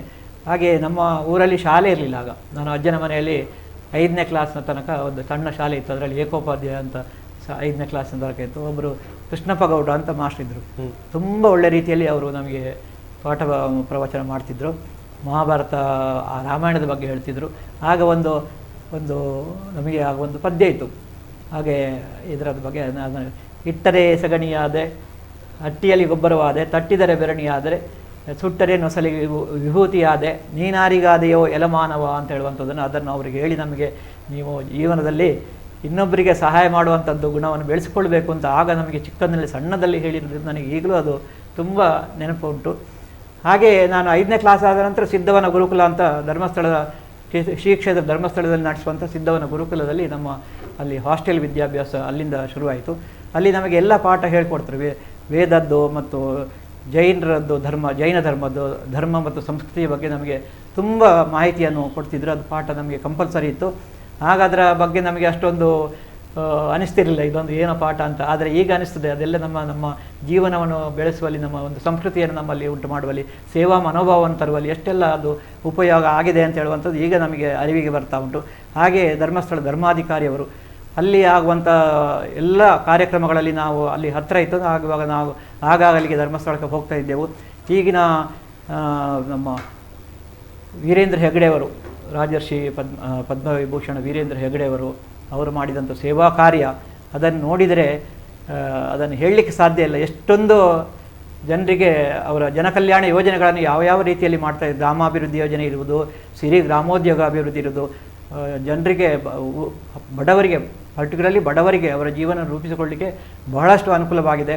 ಅವರೊಂದು ವ್ಯಕ್ತಿಯಲ್ಲ, ಅವರನ್ನೊಂದು ಶಕ್ತಿ ಅಂತ ಹೇಳ್ತಾರೆ. ದೇವಿ ಅವರನ್ನು ಅಲ್ಲಿಗೆ ಹೋದವರು ಅವರ ಹತ್ರ ಸಾಂತ್ವನದ ಮಾತುಗಳನ್ನು ಕೇಳಿ ಬಂದಾಗ ಅವರಿಗೆ ಪೂರ ಸಮಾಧಾನ ಸಿಗ್ತದೆ. ಅವರು ಏನು ಸಮಸ್ಯೆ ಇದ್ದರು ಆದ್ದರಿಂದ ಅವರು ಮಾತಾಡುವ ಮಂಜುನಾಥ್ ಅಂತಲೇ ಅವರನ್ನು ಅಷ್ಟು ಗೌರವಿಸ್ತಾರೆ. ಅಂತಹ ಒಂದು ಅವರನ್ನೆಲ್ಲ ನೋಡಿ ಅವರ ಜೀವನವನ್ನು ಅವರ ಮಾಡುವ ಕೆಲಸಗಳನ್ನು ನೋಡಿ ನನಗೂ ಕೂಡ ಅದರಲ್ಲಿ ಸ್ವಲ್ಪ ಈ ಸೇವಾ ಮನೋಭಾವವು ಬೆಳೀತಾ ಬಂದಿದೆ. ಹಾಗೆಯೇ ಧರ್ಮಸ್ಥಳ ಸುರೇಂದ್ರ ಕುಮಾರ್ ಅಂತ ಇದ್ದಾರೆ. ಅವರು ನಮ್ಮ ಭಾರತೀಯ ಜೈನ ಮಿಲನದ ರಾಷ್ಟ್ರೀಯ ಕಾರ್ಯಾಧ್ಯಕ್ಷರು. ಅವರು ನಮ್ಮ ಸಮಾಜವನ್ನು ಒಟ್ಟುಗೂಡಿಸಿ ನಮ್ಮಲ್ಲಿ ಧರ್ಮ ಸಂಸ್ಕೃತಿಯನ್ನು ಉಳಿಸಿ ಬೆಳೆಸಲಿಕ್ಕೆ ಸತತವಾಗಿ ನಮ್ಮನ್ನೆಲ್ಲ ಒಗ್ಗೂಡಿಸಿ ಅದರಲ್ಲಿ ನಾವು ಸೇವೆಯಲ್ಲಿ ಹೇಗೆ ನಮ್ಮನ್ನು ತೊಡಗಿಸಿಕೊಳ್ಬೇಕು, ಧರ್ಮ ಸಂಸ್ಕೃತಿಯನ್ನು ಹೇಗೆ ಉಳಿಸಿಕೊಳ್ಬೇಕು ನಮ್ಮ ಸಮಾಜದಲ್ಲಿ ಅಂತ ಹೇಳುವಂಥ ವಿಚಾರದಲ್ಲಿ ಬಹಳವಾದ ಒಂದು ಕಳಕಳಿಯಿಂದ ನಮ್ಮ ಸಮಾಜವನ್ನು ಅದಕ್ಕೆ ಒಳ್ಳೆಯ ಮಾತುಗಳನ್ನು ಹೇಳ್ತಾ ಇರ್ತಾರೆ, ನಮ್ಮನ್ನು ಮಾರ್ಗದರ್ಶನ ನೀಡ್ತಾ ಇದ್ದಾರೆ. ಇದೆಲ್ಲದರಿಂದ ನನಗೆ ಈ ಸೇವಾ ಮನೋಭಾವ ನನ್ನಲ್ಲಿ ಬೆಳೀತಾ ಬಂತು. ಮತ್ತು ನಾನು ಬ್ಯಾಂಕಲ್ಲಿ ಸೇರಿ ನಾನು ನಾರ್ತಲ್ಲಿ ಒಂದು 9 ವರ್ಷ ಸೇವೆ ಮಾಡಿದೆ. ಆಗ ಸೋನಾ ಅಂತ ಹೇಳುವ ಒಂದು ಬ್ರಾಂಚಲ್ಲಿ ನಾನು 3 ವರ್ಷ ಕೆಲಸ ಮಾಡಿದ್ದೆ. ಆಗ ಅಲ್ಲಿ ಕೂಡ ಒಂದು ಸಲ ನಮ್ಮ ಬ್ಯಾಂಕಲ್ಲಿ ಡೇಲೈಟ್ ರಾಬರಿ ಆಯಿತು. ನಮಗೆಲ್ಲ ನಾನು ಐ ವಾಸ್ ಅಂಡರ್ ಪಿಸ್ತಲ್ ಪಾಯಿಂಟ್. ಆಗ ನಮ್ಮ ಇದ್ದವರೆಲ್ಲ ಕಸ್ಟಮರ್ಸ್ ಬಿಸ್ನೆಸ್ ಆಗ್ತಾ ಇದೆ, ಕಸ್ಟಮರ್ಸ್ ಎಲ್ಲ ಓಡಿ ಹೋಗ್ತಾ ಇದ್ದಾರೆ. ಕೆಲವರು ಸ್ಟಾಫಿನವರು ಟಾಯ್ಲೆಟಲ್ಲಿ ಹೋಗಿ ಬಾಗಿಲಾಕ್ಕೊಂಡು ಕೂತರು. ಈ ಟೈಮಲ್ಲಿ ನಮ್ಮ ಕ್ಯಾಶರ್ ಹತ್ರ ಹೋಗಿ ಅವ ರಿವಾಲ್ವರ್ ತೆಗೆದು ಕ್ಯಾಶರಿಗೆ ಹೊಡೆದೇ ಬಿಟ್ಟ. ಅದವನಿಗೆ ಅತಿ ಇದಾಯಿತು. ಅವನ ಚೆರೆ ಇಲ್ಲಿ ಮಾತ್ರ ಹೋಯಿತು, ಸ್ವಲ್ಪ ಸುಮಾರು ಅದರದ್ದು ಸಣ್ಣ ಸಣ್ಣ ಚೆರೆ ಅವನ ಮೈಯಲ್ಲೆಲ್ಲ ಆಯಿತು. ಅವನನ್ನು ನಾವು ಇಮಿಡಿಯೇಟ್ ಶುಶ್ರೂಷೆಗೆ ಅಂತ ಹೇಳಿ ಇಂಡಿಯನ್ ಮೆಡಿಕಲ್ ಅಸೋಸಿಯೇಷನ್ ಡೆಲ್ಲಿಗೆ ಕರ್ಕೊಂಡು ಹೋದೆವು. ಒಂದು 3-4 ಸ್ಟಾಫ್ ಎಲ್ಲ ನಾವೆಲ್ಲ ಕೂಡಿ ಕರ್ಕೊಂಡು ಹೋದೆವು. ಕರ್ಕೊಂಡು ಹೋಗಿ ಅಲ್ಲಿ ಅವರು ಇಮಿಡಿಯೇಟ್ ಅವರಿಗೆ ಆಪರೇಷನ್ ಮಾಡಬೇಕು, ಅದನ್ನೆಲ್ಲ ತೆಗಿಬೇಕು ಅಂತೇಳಿ ಬ್ಲಡ್ ಬೇಕು ಅಂತ ಕೇಳಿದರು. ಆಗ ನಮ್ಮಲ್ಲಿದ್ದ ಸ್ಟಾಫ್ ಎಲ್ಲ ಒಬ್ಬರೊಬ್ಬರ ಮುಖ ನೋಡಲಿಕ್ಕೆ ಶುರು ಮಾಡಿದರು. ಆಗ ನಾನು ಹೇಳಿದ್ದು ನಾನು ಬ್ಲಡ್ ಕೊಡ್ತೇನೆ ಅಂತ ಹೇಳಿದೆ. ಅವತ್ತು ಅಲ್ಲಿ ಬ್ಲಡ್ ಕೊಟ್ಟೆ. ಆಗ ನಮಗೆ ಮೊದಲು ಬ್ಯಾಂಕಲ್ಲಿ ಯಾವಾಗಲೂ ಇರ್ತದಲ್ಲ ಮ್ಯಾನೇಜ್ಮೆಂಟ್ ಮತ್ತು ವರ್ಕರ್ಸ್, ಅವರೊಟ್ಟಿಗೆ ಸಣ್ಣ ಪುಟ್ಟ ಭಿನ್ನಾಭಿಪ್ರಾಯ, ಜಗಳಗಳು, ಅವಳ ಅಸಹಕಾರ ಎಲ್ಲ ಇತ್ತು. ಇದನ್ನು ನನ್ನ ಒಂದು ಅಲ್ಲಿ ಬ್ಲಡ್ ಕೊಟ್ಟದನ್ನು ನೋಡಿ ನನ್ನ ಸ್ಟಾಫ್ ಆ ನಂತರ ನಾನು ಹೇಳಿದ ಹಾಗೆ ಎಲ್ಲ ಕೆಲಸವನ್ನು ಮಾಡಿಕೊಡ್ತಿದ್ದು, ಒಂದು ಗೌರವ ಭಾವನೆ ಕೊಡುವಂತಾಯಿತು. ಇದೇ ನಮಗೆ ಸೇವೆಯಿಂದ ನಮಗೆ ಸಿಗುವಂಥ ಒಂದು ಉಪಯೋಗ. ಇಂಥ ಸೇವಾ ಮನೋಭಾವವನ್ನು ಬೆಳೆಸ್ಕೊಂಡು ಮತ್ತೆ ರೋಟರಿಯಲ್ಲಿ ನಾನು ಅಲ್ಲಿ ಇರುವಾಗ ಲಯನ್ಸ್ ಕ್ಲಬ್ಗೆ ಜಾಯ್ನ್ ಆದೆ. ಒಂದು 3 ವರ್ಷ ಇದ್ದೆ ಅಲ್ಲಿ. ನಾವೊಂದು ದೊಡ್ಡ ಇದು ಮಾಡಿದೆವು, ಫಂಡ್ ರೈಸಿಂಗ್ ಒಂದು ಕ್ಯಾಂಪ್ ಇದು ಮಾಡಿದೆವು ಒಂದು. ಆ ನಂತರ ಅದರಲ್ಲಿ ಸ್ವಲ್ಪ ಫಂಡ್ ರೈಸಿಂಗ್ ಮಾಡಿ 1 ಲಕ್ಷದವರೆಗೆ ಕೂಡಿದ ಹಣದಲ್ಲಿ ಒಂದು ಐ ಕ್ಯಾಂಪ್, ಒಂದು ದೊಡ್ಡ ರೀತಿಯಲ್ಲಿ ಒಂದು ಐ ಕ್ಯಾಂಪ್ ಮಾಡಿದೆವು. ಅದರಲ್ಲಿ ಒಂದು 100ಕ್ಕೂ ಮಿಕ್ಕಿ ಜನರಿಗೆ ಅದರಿಂದ ಪ್ರಯೋಜನ ಆಯಿತು. ಕ್ಯಾಟ್ರಾಕ್ಟ್ ಆಪರೇಷನ್ ಸಕ್ಸಸ್ಫುಲ್ ಆಯಿತು. ನಮ್ಮಲ್ಲಿ ಒಬ್ಬರು ರೋಟೇರಿಯನ್ ಒಬ್ಬರು ಮಾಸ್ಟರ್ ಇದ್ದರು. ಅವರು ದಿವಸಾಗಲೂ ಹಾಸ್ಪಿಟಲ್ಗೆ ಹೋಗೋದು. ಅವರು ಹೇಳೋದು, ನಮಗೆ ನಮ್ಮ ಜೀವನದಲ್ಲಿ ನಮಗೆ ಏನಾದರೂ ಕಲಿಬೇಕಾದ್ರೆ, ನಾವು ಸೇವೆಯ ಬಗ್ಗೆ ಕಲಿಬೇಕಾದ್ರೆ ನಾವು ಹಾಸ್ಪಿಟಲ್ಗೆ ಒಂದು ದಿವಸ ಸಂದರ್ಶನ ಮಾಡಬೇಕು ಅಂತ. ಅಲ್ಲಿ ಹೋಗಿ ಆ ರೋಗಿಗಳಿಗೆ ಅವರಿಗೇನಾದರೂ ಕಷ್ಟದಲ್ಲಿದ್ದವರಿಗೆ ಏನಾದರೂ ಅವರಿಗೆ ಸಹಾಯ ಮಾಡೋದು, ಅವರಿಗೆ ಯಾರಿಲ್ಲ ಇದ್ದರೆ ಔಷಧ ತಂದು ಕೊಡೋದು, ಇಂಥದ್ದೆಲ್ಲ ಕೆಲಸ ಮಾಡ್ತಾ ಇದ್ದದನ್ನು ನೋಡಿ ನನಗೆ ಬಹಳ ಒಂದು ಅವರ ಅದರಿಂದ ನನಗೂ ತುಂಬ ನನ್ನ ಮನಸ್ಸಿನಲ್ಲಿ ಪರಿಣಾಮ ಆಯಿತು. ಇಂಥ ಸೇವೆಯಲ್ಲಿ ತೊಡಗಿಸಿಕೊಳ್ಳುವಂಥದ್ದು ನಮ್ಮ ಅಂತರಂಗದ ಜೀವನವನ್ನೇ ನಾವು ಒಂದು ಬೆಳೆಸ್ಕೊಂಡಾಗೆ ಆಗ್ತದೆ ಅಂತ ನನ್ನ ಮನಸ್ಸಿನಲ್ಲಿ ಕೂಡ ಆಯಿತು. ಆನಂತರ ಇಲ್ಲಿ ಬಂದವ ನಾನು ಬ್ಯಾಂಕಲ್ಲೇ ಇದ್ದೆ. ಆದರೆ 2013ರಲ್ಲಿ ಮಾತ್ರ ನಾನು ನಾನಂದರೆ ರೋಟರಿ ಕ್ಲಬ್ ಅಂತೇಳಿ ಏನೋ ಒಂದು ಸಂಸ್ಥೆಯ ಒಂದು ಒಟ್ಟಾರೆ ಅದರ ಬಗ್ಗೆ ಸೇವೆಯ ಬಗ್ಗೆ ಅಲ್ಲಿ ಎಷ್ಟು ಸೇವೆ ಮಾಡ್ತಾರೆ ಅದರ ಬಗ್ಗೆ ಹೆಚ್ಚು ಗಮನ ಇರಲಿಲ್ಲ ನನಗೆ. ಆನಂತರ ರೋಟೇರಿಯನ್ ಡಾಕ್ಟರ್ ಗೌರಿ ಅಂತ ಇದ್ದರು, ಡಾಕ್ಟರ್ ಗಿರಿಜಾ ಅವರು ಅವರ ಅಧ್ಯಕ್ಷೀಯ ಪೀರಿಯಡಲ್ಲಿ ನನ್ನನ್ನು ಕಾಂಟ್ಯಾಕ್ಟ್ ಮಾಡಿ ನೀವು ರೋಟ್ರಿಗೆ ಸೇರಬೇಕು ಅಂತ ಹೇಳಿದರು. ನಾನು ಅಲ್ಲಿ ಏನು ಮಾಡ್ಬೋದು ಮೇಡಮ್ ಅಂತ, ನೀವು ಮಾಡುವಂಥದ್ದು ಬಹಳ ಒಟ್ಟು, ಬನ್ನಿ ಜಾಯ್ನ್ ಆಗಿ ಅಂತ ಹೇಳಿದರು. ಹಾಗೆ ಜಾಯ್ನ್ ಆದವರನ್ನು ಮತ್ತೆ ನನಗೆ ಅಲ್ಲಿ ಸಮಾಜ ಸೇವೆಯಲ್ಲಿ ನನ್ನನ್ನು ತೊಡಗಿಸ್ಕೊಳ್ತಾ ನನಗೆ ಅದರಲ್ಲಿ ತುಂಬ ಖುಷಿಯಾಯಿತು. ಇದಂಥ ರೋಟರಿ ಕ್ಲಬ್ ಇದ್ದರೆ ನಮಗೆ ಸೇವೆ ಮಾಡಲಿಕ್ಕೆ ಬಹಳ ಅವಕಾಶಗಳು ಇದೆ ಅಂತ ನನಗೆ ಅನಿಸಿತು. ಮತ್ತು ನಮ್ಮ ರೋಟರಿಯಲ್ಲಿ ಬಹಳಷ್ಟು ತಿಳುವಳಿಕೆ ಇದ್ದವರು ತುಂಬ ಜನ ಇದ್ದಾರೆ. ನಮ್ಮ ಬಹಳ senior member Shantaram Rotarian Shantaram ಅಂತ ಇದೆ. ಏನು ನಮಗೆ ರೋಟರಿ ಬಗ್ಗೆ ತಿಳುವಳಿಕೆ ಏನು ಬೇಕಾದರೂ ಅವರು ಒಂದು ಎನ್ಸೈಕ್ಲೋಪೀಡಿಯಾ ಅಂತ ಹೇಳ್ಬೋದು. ಅವ್ರ ಹತ್ರ ಹೋದರೆ ಅದರದ್ದು ನಮಗೆ ರೂಲ್ಸ್ ರೆಗ್ಯುಲೇಷನ್ಸ್ ಏನು ಮಾಡ್ಬೋದು ಅಂತ ಹೇಳುವಂಥದ್ದು ನಮಗೆ ಅವರಿಂದ ಗೊತ್ತಾಗ್ತಿತ್ತು.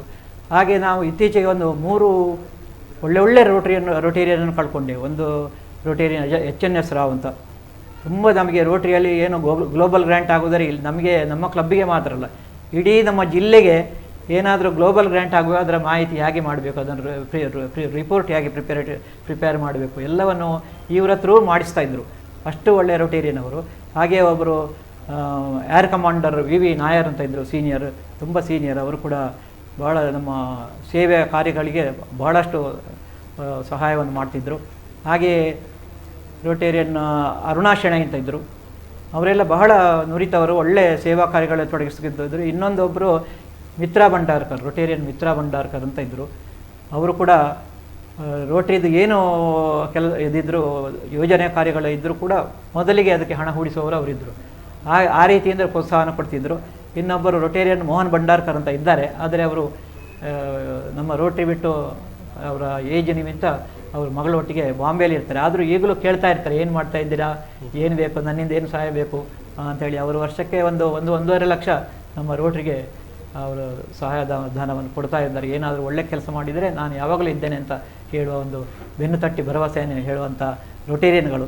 ಹಾಗೆ ನನಗೆ ಸಮಾಜ ಸೇವೆಯ ಬಗ್ಗೆ ನಾನು ರೋಟರಿಯಲ್ಲಿ ಸೇರುವಾಗ ಅದರಲ್ಲಿದ್ದ ಸೀನಿಯರ್ ರೋಟೇರಿಯನ್ ತುಂಬ ಮಂದಿ ಇದ್ದಾರೆ. ನಮ್ಮ ರೋಟೇರಿಯನ್ ರವಿ ಕಾರಂತರ್ ಇದ್ದಾರೆ, ರೋಟೇರಿಯನ್ ಕರುಣಾಕರ್ ಶೆಟ್ಟಿ ಇದ್ದಾರೆ, ಮತ್ತು ರೋಟೇರಿಯನ್ ರಹಿಮಾನ್ ಇದ್ದಾರೆ. ಹಾಗೆ ನಮ್ಮ ರೋಟೇರಿಯನ್ ಶೈಲಾ ಮೇಡಮ್ ಇದ್ದಾರೆ. ಇವರೆಲ್ಲ ರೋಟರಿಯಲ್ಲಿ ಬಹಳಷ್ಟು ಸೇವಾ ಕಾರ್ಯವನ್ನು ನಡೆಸಿದವರು. ಅವರು ಶೈಲಾ ಮೇಡಮ್ ಅಂತ ಅವರ ಗಂಡನ ಅವರು ಕೂಡ ರೋಟೇರಿಯನ್ ಇದ್ದರು, ಶ್ರೀನಿವಾಸರಾವ್. ಅವರು ತೀರಿ ಹೋದ ನಂತರ ಕೂಡ ಐ ಕ್ಯಾಂಪು ಪ್ರತಿ ವರ್ಷ ಅವರ ಹೆಸರಲ್ಲಿ ನಡೆಸ್ತಾ ಬರ್ತಾ ಇದ್ದಾರೆ.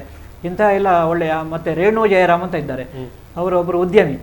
ಆದರೆ ಅವರು ತನ್ನ ಉದ್ಯಮದಲ್ಲಿ ಮಾತ್ರ ಅದನ್ನು ಸೀಮಿತ ಮಾಡಲಿಲ್ಲ. ಈ ಮಹಿಳೆಯರಿಗೆ ಮುಂದೆ ಬರಲಿಕ್ಕೆ ಉದ್ಯಮದಲ್ಲಿ ಮುಂದೆ ಬರಲಿಕ್ಕೆ ಏನಾದರೂ ಅವರು ಕೈಗಾರಿಕೆಯನ್ನು ಮಾಡ್ತಾಯಿದ್ದಾರೆ, ಅದಕ್ಕೆ ಮಾರ್ಕೆಟನ್ನು ಹೊಂದಿಸಿಕೊಡುವಂಥದ್ದು ಅಂತ ಅವರು ಒಂದು ಬಹಳಷ್ಟು ಒಳ್ಳೆಯ ಕಾರ್ಯಕ್ರಮವನ್ನು ಮಾಡ್ತಾ ಇದ್ದಾರೆ. ಇಂಥ ರೋಟೇರಿಯನ್ಗಳೆಲ್ಲ ನಮ್ಮಲ್ಲಿ ಇರುವುದರಿಂದ, ಮತ್ತು ನಮ್ಮ ಈಗಿನ ಅಧ್ಯಕ್ಷರಂತೂ ಅವರು ಹೇಗೆ ಸಮಯವನ್ನು ಹೊಂದಿಸ್ತಾರೆ ಅಂತ ಗೊತ್ತಾಗೋದಿಲ್ಲ. ರೋಟೇರಿಯನ್ ಡಾಕ್ಟರ್ ವಿರೂಪಾಕ್ಷ ದೇವರ ಮನೆ ಅಂತೇಳಿ ನಮ್ಮ ವೃತ್ತಿಯಲ್ಲಿ ಇದ್ದುಕೊಂಡ ಈ ಎಲ್ಲ ಕೆಲಸಗಳಿಗೆ ಅವರ ಸಮಯವನ್ನು ವಿನಿಯೋಗಿಸ್ತಾರೆ. ಅದು ನನಗೆ ನಿಜವಾಗಿಯೂ ಬಹಳ ಖುಷಿಯಾಗ್ತದೆ. ಅವರು ಈ ವರ್ಷ ರೋಟೇರಿಯನ್ ಆಗಿದ್ದಾರೆ. ನಮ್ಮ ಕ್ಲಬ್ಬಿಗೆ ಬಹಳ ಖುಷಿಯಾಗ್ತದೆ. ಇಂಥ ಎಲ್ಲ ರೋಟೇರಿಯನ್ಗಳಿರುವುದರಿಂದ ರೋಟರಿಯಲ್ಲಿ ಕೆಲಸ ಮಾಡಲಿಕ್ಕೆ ಬಹಳ ಒಂದು ಆಸಕ್ತಿ ಬರ್ತಾ ಇದೆ. ಈ ವರ್ಷ ಕೂಡ ರೋಟೇರಿಯನ್ ಸರ್ವಿಸ್ ಡೈರೆಕ್ಟರ್ ಆಗಿ ನಾನೇ ಕೆಲಸ ಮಾಡ್ತಾ ಇದ್ದೇನೆ. ಬಹಳ ಖುಷಿಯಾಗಿ ಆಗ್ತಾ ಉಂಟು. ಸರ್, ಕೊನೆಯದಾಗಿ ವೀಕ್ಷಕರು ತುಂಬ ಜನ ನೋಡ್ತಿರ್ತಾರೆ, ಅವರಿಗೆ ಈ ಒಂದು ಸೇವಿಂಗ್ಸ್, ಇನ್ವೆಸ್ಟ್ಮೆಂಟ್ ಮತ್ತು ರೋಟರಿಯ ಕುರಿತು ಏನು ಹೇಳಲಿಕ್ಕೆ ಇಷ್ಟಪಡ್ತೀರಿ ಸರ್? ಸೇವಿಂಗ್ಸ್ ಹ್ಯಾಬಿಟನ್ನು ನಾವು ನಮ್ಮ ಚಿಕ್ಕಂದಿನಲ್ಲೇ ನಾವು ಬೆಳೆಸಿಕೊಳ್ಬೇಕು ಅಂತ ನಾನು ನಿಮಗೆ ನನ್ನ ಒಂದು ಸಂದೇಶವನ್ನು ಹೇಳ್ತಾ ಇದ್ದೇನೆ. ನನ್ನ ಹತ್ರ ಅಷ್ಟು ಗಳಿಕೆ ಇಲ್ಲ ಅಂತ ಹೇಳುವಂಥ ಒಂದು ಮನೋಭಾವವನ್ನು ಬಿಡಿ, ಇದ್ದದರಲ್ಲಿ ಉಳಿಸಿ. ನಾವು ಬಂದಾಗ ನಮಗೆ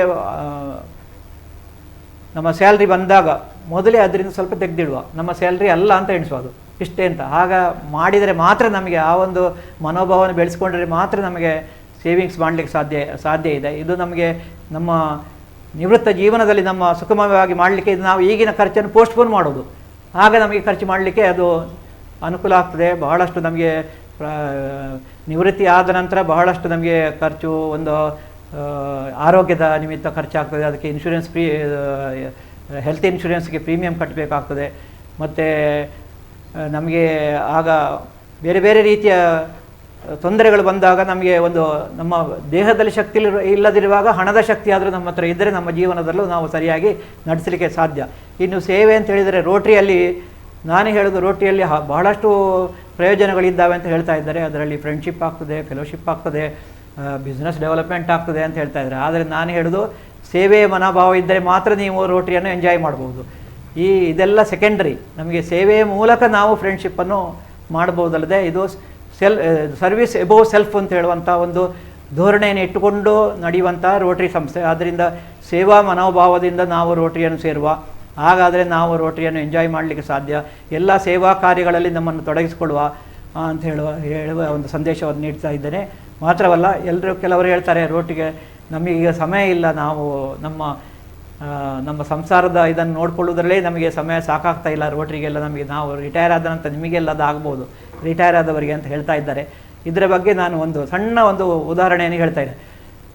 ಏನಂದರೆ ಒಬ್ಬರು ವ್ಯಕ್ತಿತ್ವ ವಿಕಸನ ಒಂದು ಕ್ಲಾಸಿಗೆ ಸಂಪನ್ಮೂಲ ವ್ಯಕ್ತಿಯಾಗಿ ಒಬ್ಬರನ್ನು ಕರೆದಿದ್ರು. ಅವರು ಬರುವಾಗ ಬಂದ ಕೂಡಲೇ ಮೊದಲಿಗೆ ಅವರ ಟೇಬಲಲ್ಲಿ ಕೆಲವು ವಸ್ತುಗಳನ್ನು ಇಟ್ಟು ಮಕ್ಕಳನ್ನೆಲ್ಲ ಬರಲಿಕ್ಕೆ ಹೇಳಿದರು. ಟೇಬಲ್ ಸುತ್ತ ಬರಲಿಕ್ಕೆ ಹೇಳಿ ಅವರು ಅದರಿಂದ ಒಂದು ಬೋಗುಣಿಯನ್ನು ತೆಗೆದರು. ಆ ಬೋಗುಣಿಯಲ್ಲಿ ಸ್ವಲ್ಪ ಜಲ್ಲಿ ತಂದಿದ್ರು. ಆ ಜಲ್ಲಿಯನ್ನು ಅದರಲ್ಲಿ ಫುಲ್ಲು ತುಂಬಿಸಿದ ನಂತರ ಮಕ್ಕಳ ಹತ್ರ ಕೇಳಿದರು, ಮಕ್ಕಳೇ ಇದರಲ್ಲಿ ಇನ್ನೇನಾದರೂ ಹಾಕ್ಬೋದು ಅಂತ. ಇಲ್ಲ ಸರ್, ಬೋಗುಣಿಯಲ್ಲಿ ಜಲ್ಲಿ ಫುಲ್ಲಾಗಿದೆ, ಇನ್ನೇನು ಹಾಕಲಿಕ್ಕೆ ಆಗೋದಿಲ್ಲ ಅಂತ ಅಂದರು. ಜಾಗ ಇಲ್ಲ ಅದರಲ್ಲಿ ಅಂತ. ಆಗ ಇವರು ಇನ್ನೊಂದು ತೊಟ್ಟೆಯಿಂದ ಚೀಲದಿಂದ ತೆಗೆದು ಅದರ ಮೇಲೆ ನಿಧಾನವಾಗಿ ಹೊಯ್ಗೆಯನ್ನು ಸುರಿತಾ ಹೋದರು. ಅದರ ಜಲ್ಲಿಯ ಮಧ್ಯದಲ್ಲಿ ಹೊಯ್ಗೆ ಹೋಗಿ ಸಟ್ಲಾಗಿ ಹೊಯ್ಗೆ ತುಂಬಿತು. ಮತ್ತೆ ಪುನಃ ಕೇಳಿದರು ಮಕ್ಕಳ ಹತ್ರ, ಇನ್ನೇನಾದರೂ ಇದರಲ್ಲಿ ಹಾಕುವ ಸಾಧ್ಯತೆ ಉಂಟಾ ಅಂತ. ಇಲ್ಲ ಸರ್, ಎಲ್ಲ ಹಾಕಿ ಆಯ್ತು, ನೀವು ಹೊಯ್ಗೆ ಹಾಕಿ ಆಯ್ತು, ಎಲ್ಲ ಜಾಗ ತುಂಬಿತು ಅಂತ ಹೇಳಿದರು. ಆಗ ಅವರು ಸ್ವಲ್ಪ ನೀರು ಒಂದು ಬಾಟ್ಲಿಯಲ್ಲಿತ್ತು, ಆ ನೀರನ್ನು ಅದರಲ್ಲಿ ಹೊಯ್ತಾ ಬಂದರು. ಆ ನೀರು ನಿಧಾನವಾಗಿ ಹೊಯ್ಗೆಯಲ್ಲಿ ಅದು ಎಳ್ಕೊಂಡು ಅದು ಕೂಡ ಅಲ್ಲಿ ಸೆಟ್ಲಾಯಿತು. ಮಕ್ಕಳಿಗೆ ಭಾಳ ಖುಷಿ ಆಗ್ತಾ ಇದೆ. ಮತ್ತೆ ಪುನಃ ಕೇಳಿದರು ಅವರು, ಇನ್ನೇನಾದರೂ ಇದರಲ್ಲಿ ಹಾಕ್ಬೋದಾ ಅಂತ. ಮಕ್ಕಳು ಹೇಗೆ ಸರ್ ಇನ್ನೇನು ಹಾಕ್ಲಿಕ್ಕೆ ಸಾಧ್ಯ ಅಂತ ನೆಗಾಡ್ತಾ ಹೇಳ್ತಾ ಇದ್ದಾರೆ. ಮತ್ತು ಅವರನ್ನು ನೋಡ್ತಾ ಇದ್ದಾರೆ. ಅವರು ಮೆಲ್ಲ ಸ್ವಲ್ಪ ಸಕ್ಕರೆ ಒಂದು ಪೊಟ್ಟಣದಿಂದ ತೆಗೆದು ಅದರಲ್ಲಿ ಸಕ್ಕರೆಯನ್ನು ನಿಧಾನ ಹಾಕ್ತಾ ಹೋದರು. ಆ ಸಕ್ಕರೆ ಕರಗ್ತಾ ನೀರಲ್ಲಿ ಕರಗ್ತಾ ಅದು ಕೂಡ ಅದರಲ್ಲಿ ತುಂಬಿಕೊಂಡಿತು. ಅದರ ಮೇಲೆ ಒಂದು ಹೂವಿನ ಎಸಳನ್ನು ಇಟ್ಟರು. ಇದರಿಂದ ಅವರು ಮತ್ತೆ ಹೇಳಿದರು, ಇದರಿಂದ ನಿಮಗೆ ಏನು ಹೇಳೋದು ಅಂತ ಹೇಳಿದರೆ, ನೀವು ಸಮಯ ಇಲ್ಲ, ನಮಗೇನು ಕೆಲಸ ಮಾಡಲಿಕ್ಕೆ ಓದಲಿಕ್ಕೆ ಸಮಯ ಇಲ್ಲ, ಅದಕ್ಕೆ ಸಮಯ ಆಡಲಿಕ್ಕೆ ಸಮಯ ಇಲ್ಲ ಅಂತ ಹೇಳ್ತಾ ಇದ್ರಿ. ನೋಡಿ, ಹೀಗೆ ನೀವು ಸಮಯವನ್ನು ಪ್ಲ್ಯಾನ್ ಮಾಡಬೇಕು. ಈ ಒಂದು ನಾನು ಜಲ್ಲಿ ಹಾಕಿದೆಲ್ಲ ಇದು ನನ್ನದು ಆಫೀಸಿಗೆ ನಾನು ಕೊಡುವಂಥ ಸಮಯ. ಹಾಗೆ ಅದರಲ್ಲಿ ಹೊಯ್ಗೆ ಹಾಕಿದೆಲ್ಲ ಇದು ನಾನು ನನ್ನ ಕುಟುಂಬ ನಿರ್ವಹಣೆಗೆ ಕೊಡುವಂಥ ಸಮಯವನ್ನು ನಾನು ಇದರಲ್ಲಿ ನೀವು ಹೊಯ್ಗೆ ಅಂತ ಹೇಳ್ಬೋದು. ಹಾಗೆ ನೀರು ನಾವು ನಮ್ಮ ಸಮಾಜ ಕಾರ್ಯಗಳಿಗೆ, ಬೇರೆ ಬೇರೆ ಕಾರ್ಯಗಳಿಗೆ ನಮ್ಮನ್ನು ನಾವು ಹೊಂದಿಸ್ಕೊಳ್ಳೋ ನಮ್ಮ ಕಮಿಟ್ಮೆಂಟ್ ಇರ್ತದೆ. ನಾವು ಸಮಾಜದಲ್ಲಿರುವ ನಮ್ಮ ಬೇರೆ ಬೇರೆ ವಿಷಯಗಳಿರ್ತದೆ, ಅದಕ್ಕಾಗಿ ಅಂತ ಹೇಳಿದರು. ಮತ್ತು ಈ ಸಕ್ಕರೆ ಇರುವುದು ಸಮಾಜ ಸೇವೆಗೆ ಆಗಿರುವಂಥದ್ದು. ಅಷ್ಟು ಸಮಯವನ್ನಾದರೂ ನೀವು ಸಮಾಜ ಸೇವೆಗೆ ಒದಗಿಸಬೇಕು. ಹಾಗೆ ನೀವು ಈ ಹೂವಿನ ಹೆಸರು ಅಂತ ಹೇಳಿದರೆ ದೇವರಿಗೆ ನಾವಿಟ್ಟದ್ದು. ಅಂದರೆ ನಾವು ದಿವಸಾಗಲೂ ಎಲ್ಲ ನಮ್ಮ ಕೆಲಸ ಆದ ನಂತರ ನಾವು ಸ್ವಲ್ಪ ಆಲೋಚನೆ ಮಾಡಬೇಕು, ನಾವಿವತ್ತು ಏನೆಲ್ಲ ಒಳ್ಳೆ ಕೆಲಸ ಮಾಡಿದೆವು, ಏನು ನಮ್ಮಿಂದ ಏನಾದರೂ ಕೆಟ್ಟ ಕೆಲಸ ಆಗಿದೆಯೋ ಅಂತ ಆಲೋಚನೆ ಮಾಡ್ತಾ ನಮ್ಮನ್ನು ನಾವು ಇನ್ನೂ ವೃದ್ಧಿಕೊಳ್ಳಲಿಕ್ಕೆ ದೇವರ ಹತ್ರ ಪ್ರೇಯರ್ ಮಾಡಲಿಕ್ಕೆ ಇರುವಂಥ ಸ್ವಲ್ಪ ಸಮಯ. ಹೀಗೆ ನೀವು ಜೀವನವನ್ನು ಎಲ್ಲದಕ್ಕೂ ವಿನಿಯೋಗಿಸ್ತಾ ಬಂದರೆ ನಿಮ್ಮ ಜೀವನವನ್ನು ಒಳ್ಳೆಯ ರೀತಿಯಲ್ಲಿ ಸಮಾಜಕ್ಕೂ ಉಪಯೋಗ ಆಗುವಾಗೆ, ನಿಮಗೂ ಉಪಯೋಗವಾಗಿ, ನಿಮ್ಮ ಸಂಸಾರಕ್ಕೂ ಒಳ್ಳೆಯ ರೀತಿಯಲ್ಲಿ ನೀವು ಸಮಯವನ್ನು ಕೊಡುವಾಗೆ ನಿಮ್ಮ ಸಮಯವನ್ನು ನಿರ್ವಹಣೆ ಮಾಡಬಹುದು, ಮಾಡಿ ಒಳ್ಳೆಯ ರೀತಿಯಲ್ಲಿ ಜೀವನವನ್ನು ಸಾಧಿಸಬಹುದು. ನೀವು ಸಮಾಜಕ್ಕೆ ಕೊಡುವಂಥ ಕೊಡುಗೆ ಉಂಟಲ್ಲ, ಅದು ನಿಮ್ಮ ಜೀವನ ಕೂಡ ಅಭಿವೃದ್ಧಿಗೆ ಸಾಧ್ಯ ಆಗ್ತದೆ, ನಿಮ್ಮ ಆಂತರ್ಯದ ಒಂದು ಬೆಳವಣಿಗೆಯೂ ಸಾಧ್ಯ ಆಗ್ತದೆ ಅಂತೇಳಿ, ಆತ್ಮಶುದ್ಧಿಯೂ ಆಗ್ತದೆ ಅದರಿಂದ ಅಂತ ಹೇಳ್ತಾ ಒಂದು ಒಳ್ಳೆಯ ಸಂದೇಶವನ್ನು ಅವರು ಕೊಟ್ಟರು. ಇದನ್ನೇ ನಾನು ನಿಮಗೆ ಕೂಡ ಹೇಳೋದು, ಸೇವೆಯಲ್ಲಿ ನಿಮ್ಮನ್ನು ತೊಡಗಿಸ್ಕೊಳ್ಳಿ, ಅದಕ್ಕೆ ಸಮಯ ಇಲ್ಲ ಅಂತ ಹೇಳಬೇಡಿ. ರಿಟೈರ್ ಆದ ನಂತರ ಮಾಡ್ತೇವೆ ಅಂತೇಳಿ, ರಿಟೈರ್ ಆದ ನಂತರ ಕೈಕಾಲು ನೋವು ಆಗ್ತದೆ, ಆಗ ಮತ್ತೆ ನನಗೆ ಇನ್ನೇನು ಆಗೋದಿಲ್ಲ ಅಂತ ಆ ರೀತಿಯ ಮನೋಭಾವ ಬರ್ತದೆ, ನಿಮಗೆ ಅವಕಾಶವೇ ಇರುವುದಿಲ್ಲ. ನಾವು ಎಷ್ಟು ದಿವಸ ಬದುಕ್ತೇವೆ ಅಂತ ಏನು ನಿಶ್ಚಿತ ಅಲ್ಲ.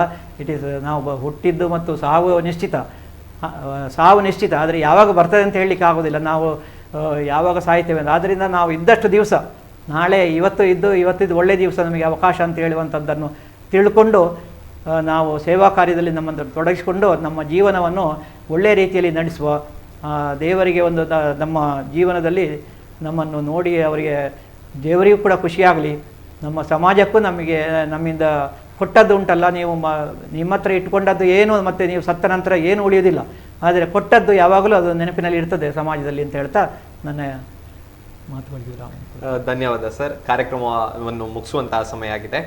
ವೀಕ್ಷಕರೇ, ನಮ್ಮ ಜೊತೆಗೆ ರಾಜವರ್ಮ ಅರಿಗ ಅವರಿದ್ದರು. ಅವರು ಇಷ್ಟೊತ್ತು ಸಾಕಷ್ಟು ವಿಚಾರದ ಬಗ್ಗೆ ಮಾತಾಡಿದರು. ಮೇನ್ಲಿ ಸೇವಿಂಗ್ಸ್ ಯಾವ ರೀತಿ ನಾವು ಮಾಡುವುದು ಎಷ್ಟು ಮುಖ್ಯ, ಮತ್ತು ಸೇವ್ ಮಾಡಿರುವಂತಹ ಹಣವನ್ನು ನಾವು ಎಲ್ಲಿ ಇನ್ವೆಸ್ಟ್ ಮಾಡ್ಬೋದು, ಇದರ ಬಗ್ಗೆ ನಮಗೆ ಮಾಹಿತಿಯನ್ನು ಕೊಟ್ಟರು. ಮೊದಲಿಗೆ ಅವರಿಗೆ ಆತ್ಮೀಯವಾಗಿರುವಂತಹ ಧನ್ಯವಾದವನ್ನು ಸಲ್ಲಿಸುವ. ನಮಸ್ಕಾರ ಸರ್. ಇದರ ಜೊತೆಗೆ ನಾವು ಕಾರ್ಯಕ್ರಮವನ್ನು ಇಲ್ಲಿಗೆ ಮುಗಿಸ್ತಾ ಇದ್ದೇವೆ. ಮುಂದಿನ ವಾರ ಇನ್ನೊಬ್ಬರು ಅತಿಥಿ ನಮ್ಮನ್ನು ಸೇರ್ಕೊಳ್ತಾರೆ, ಅವರ ಜೊತೆಗೆ ಇನ್ನೊಂದು ವಿಷಯ ಬಗ್ಗೆ ಮಾತಾಡ್ತೇವೆ. ಅಲ್ಲಿಯ ತನಕ ನಮಸ್ಕಾರ.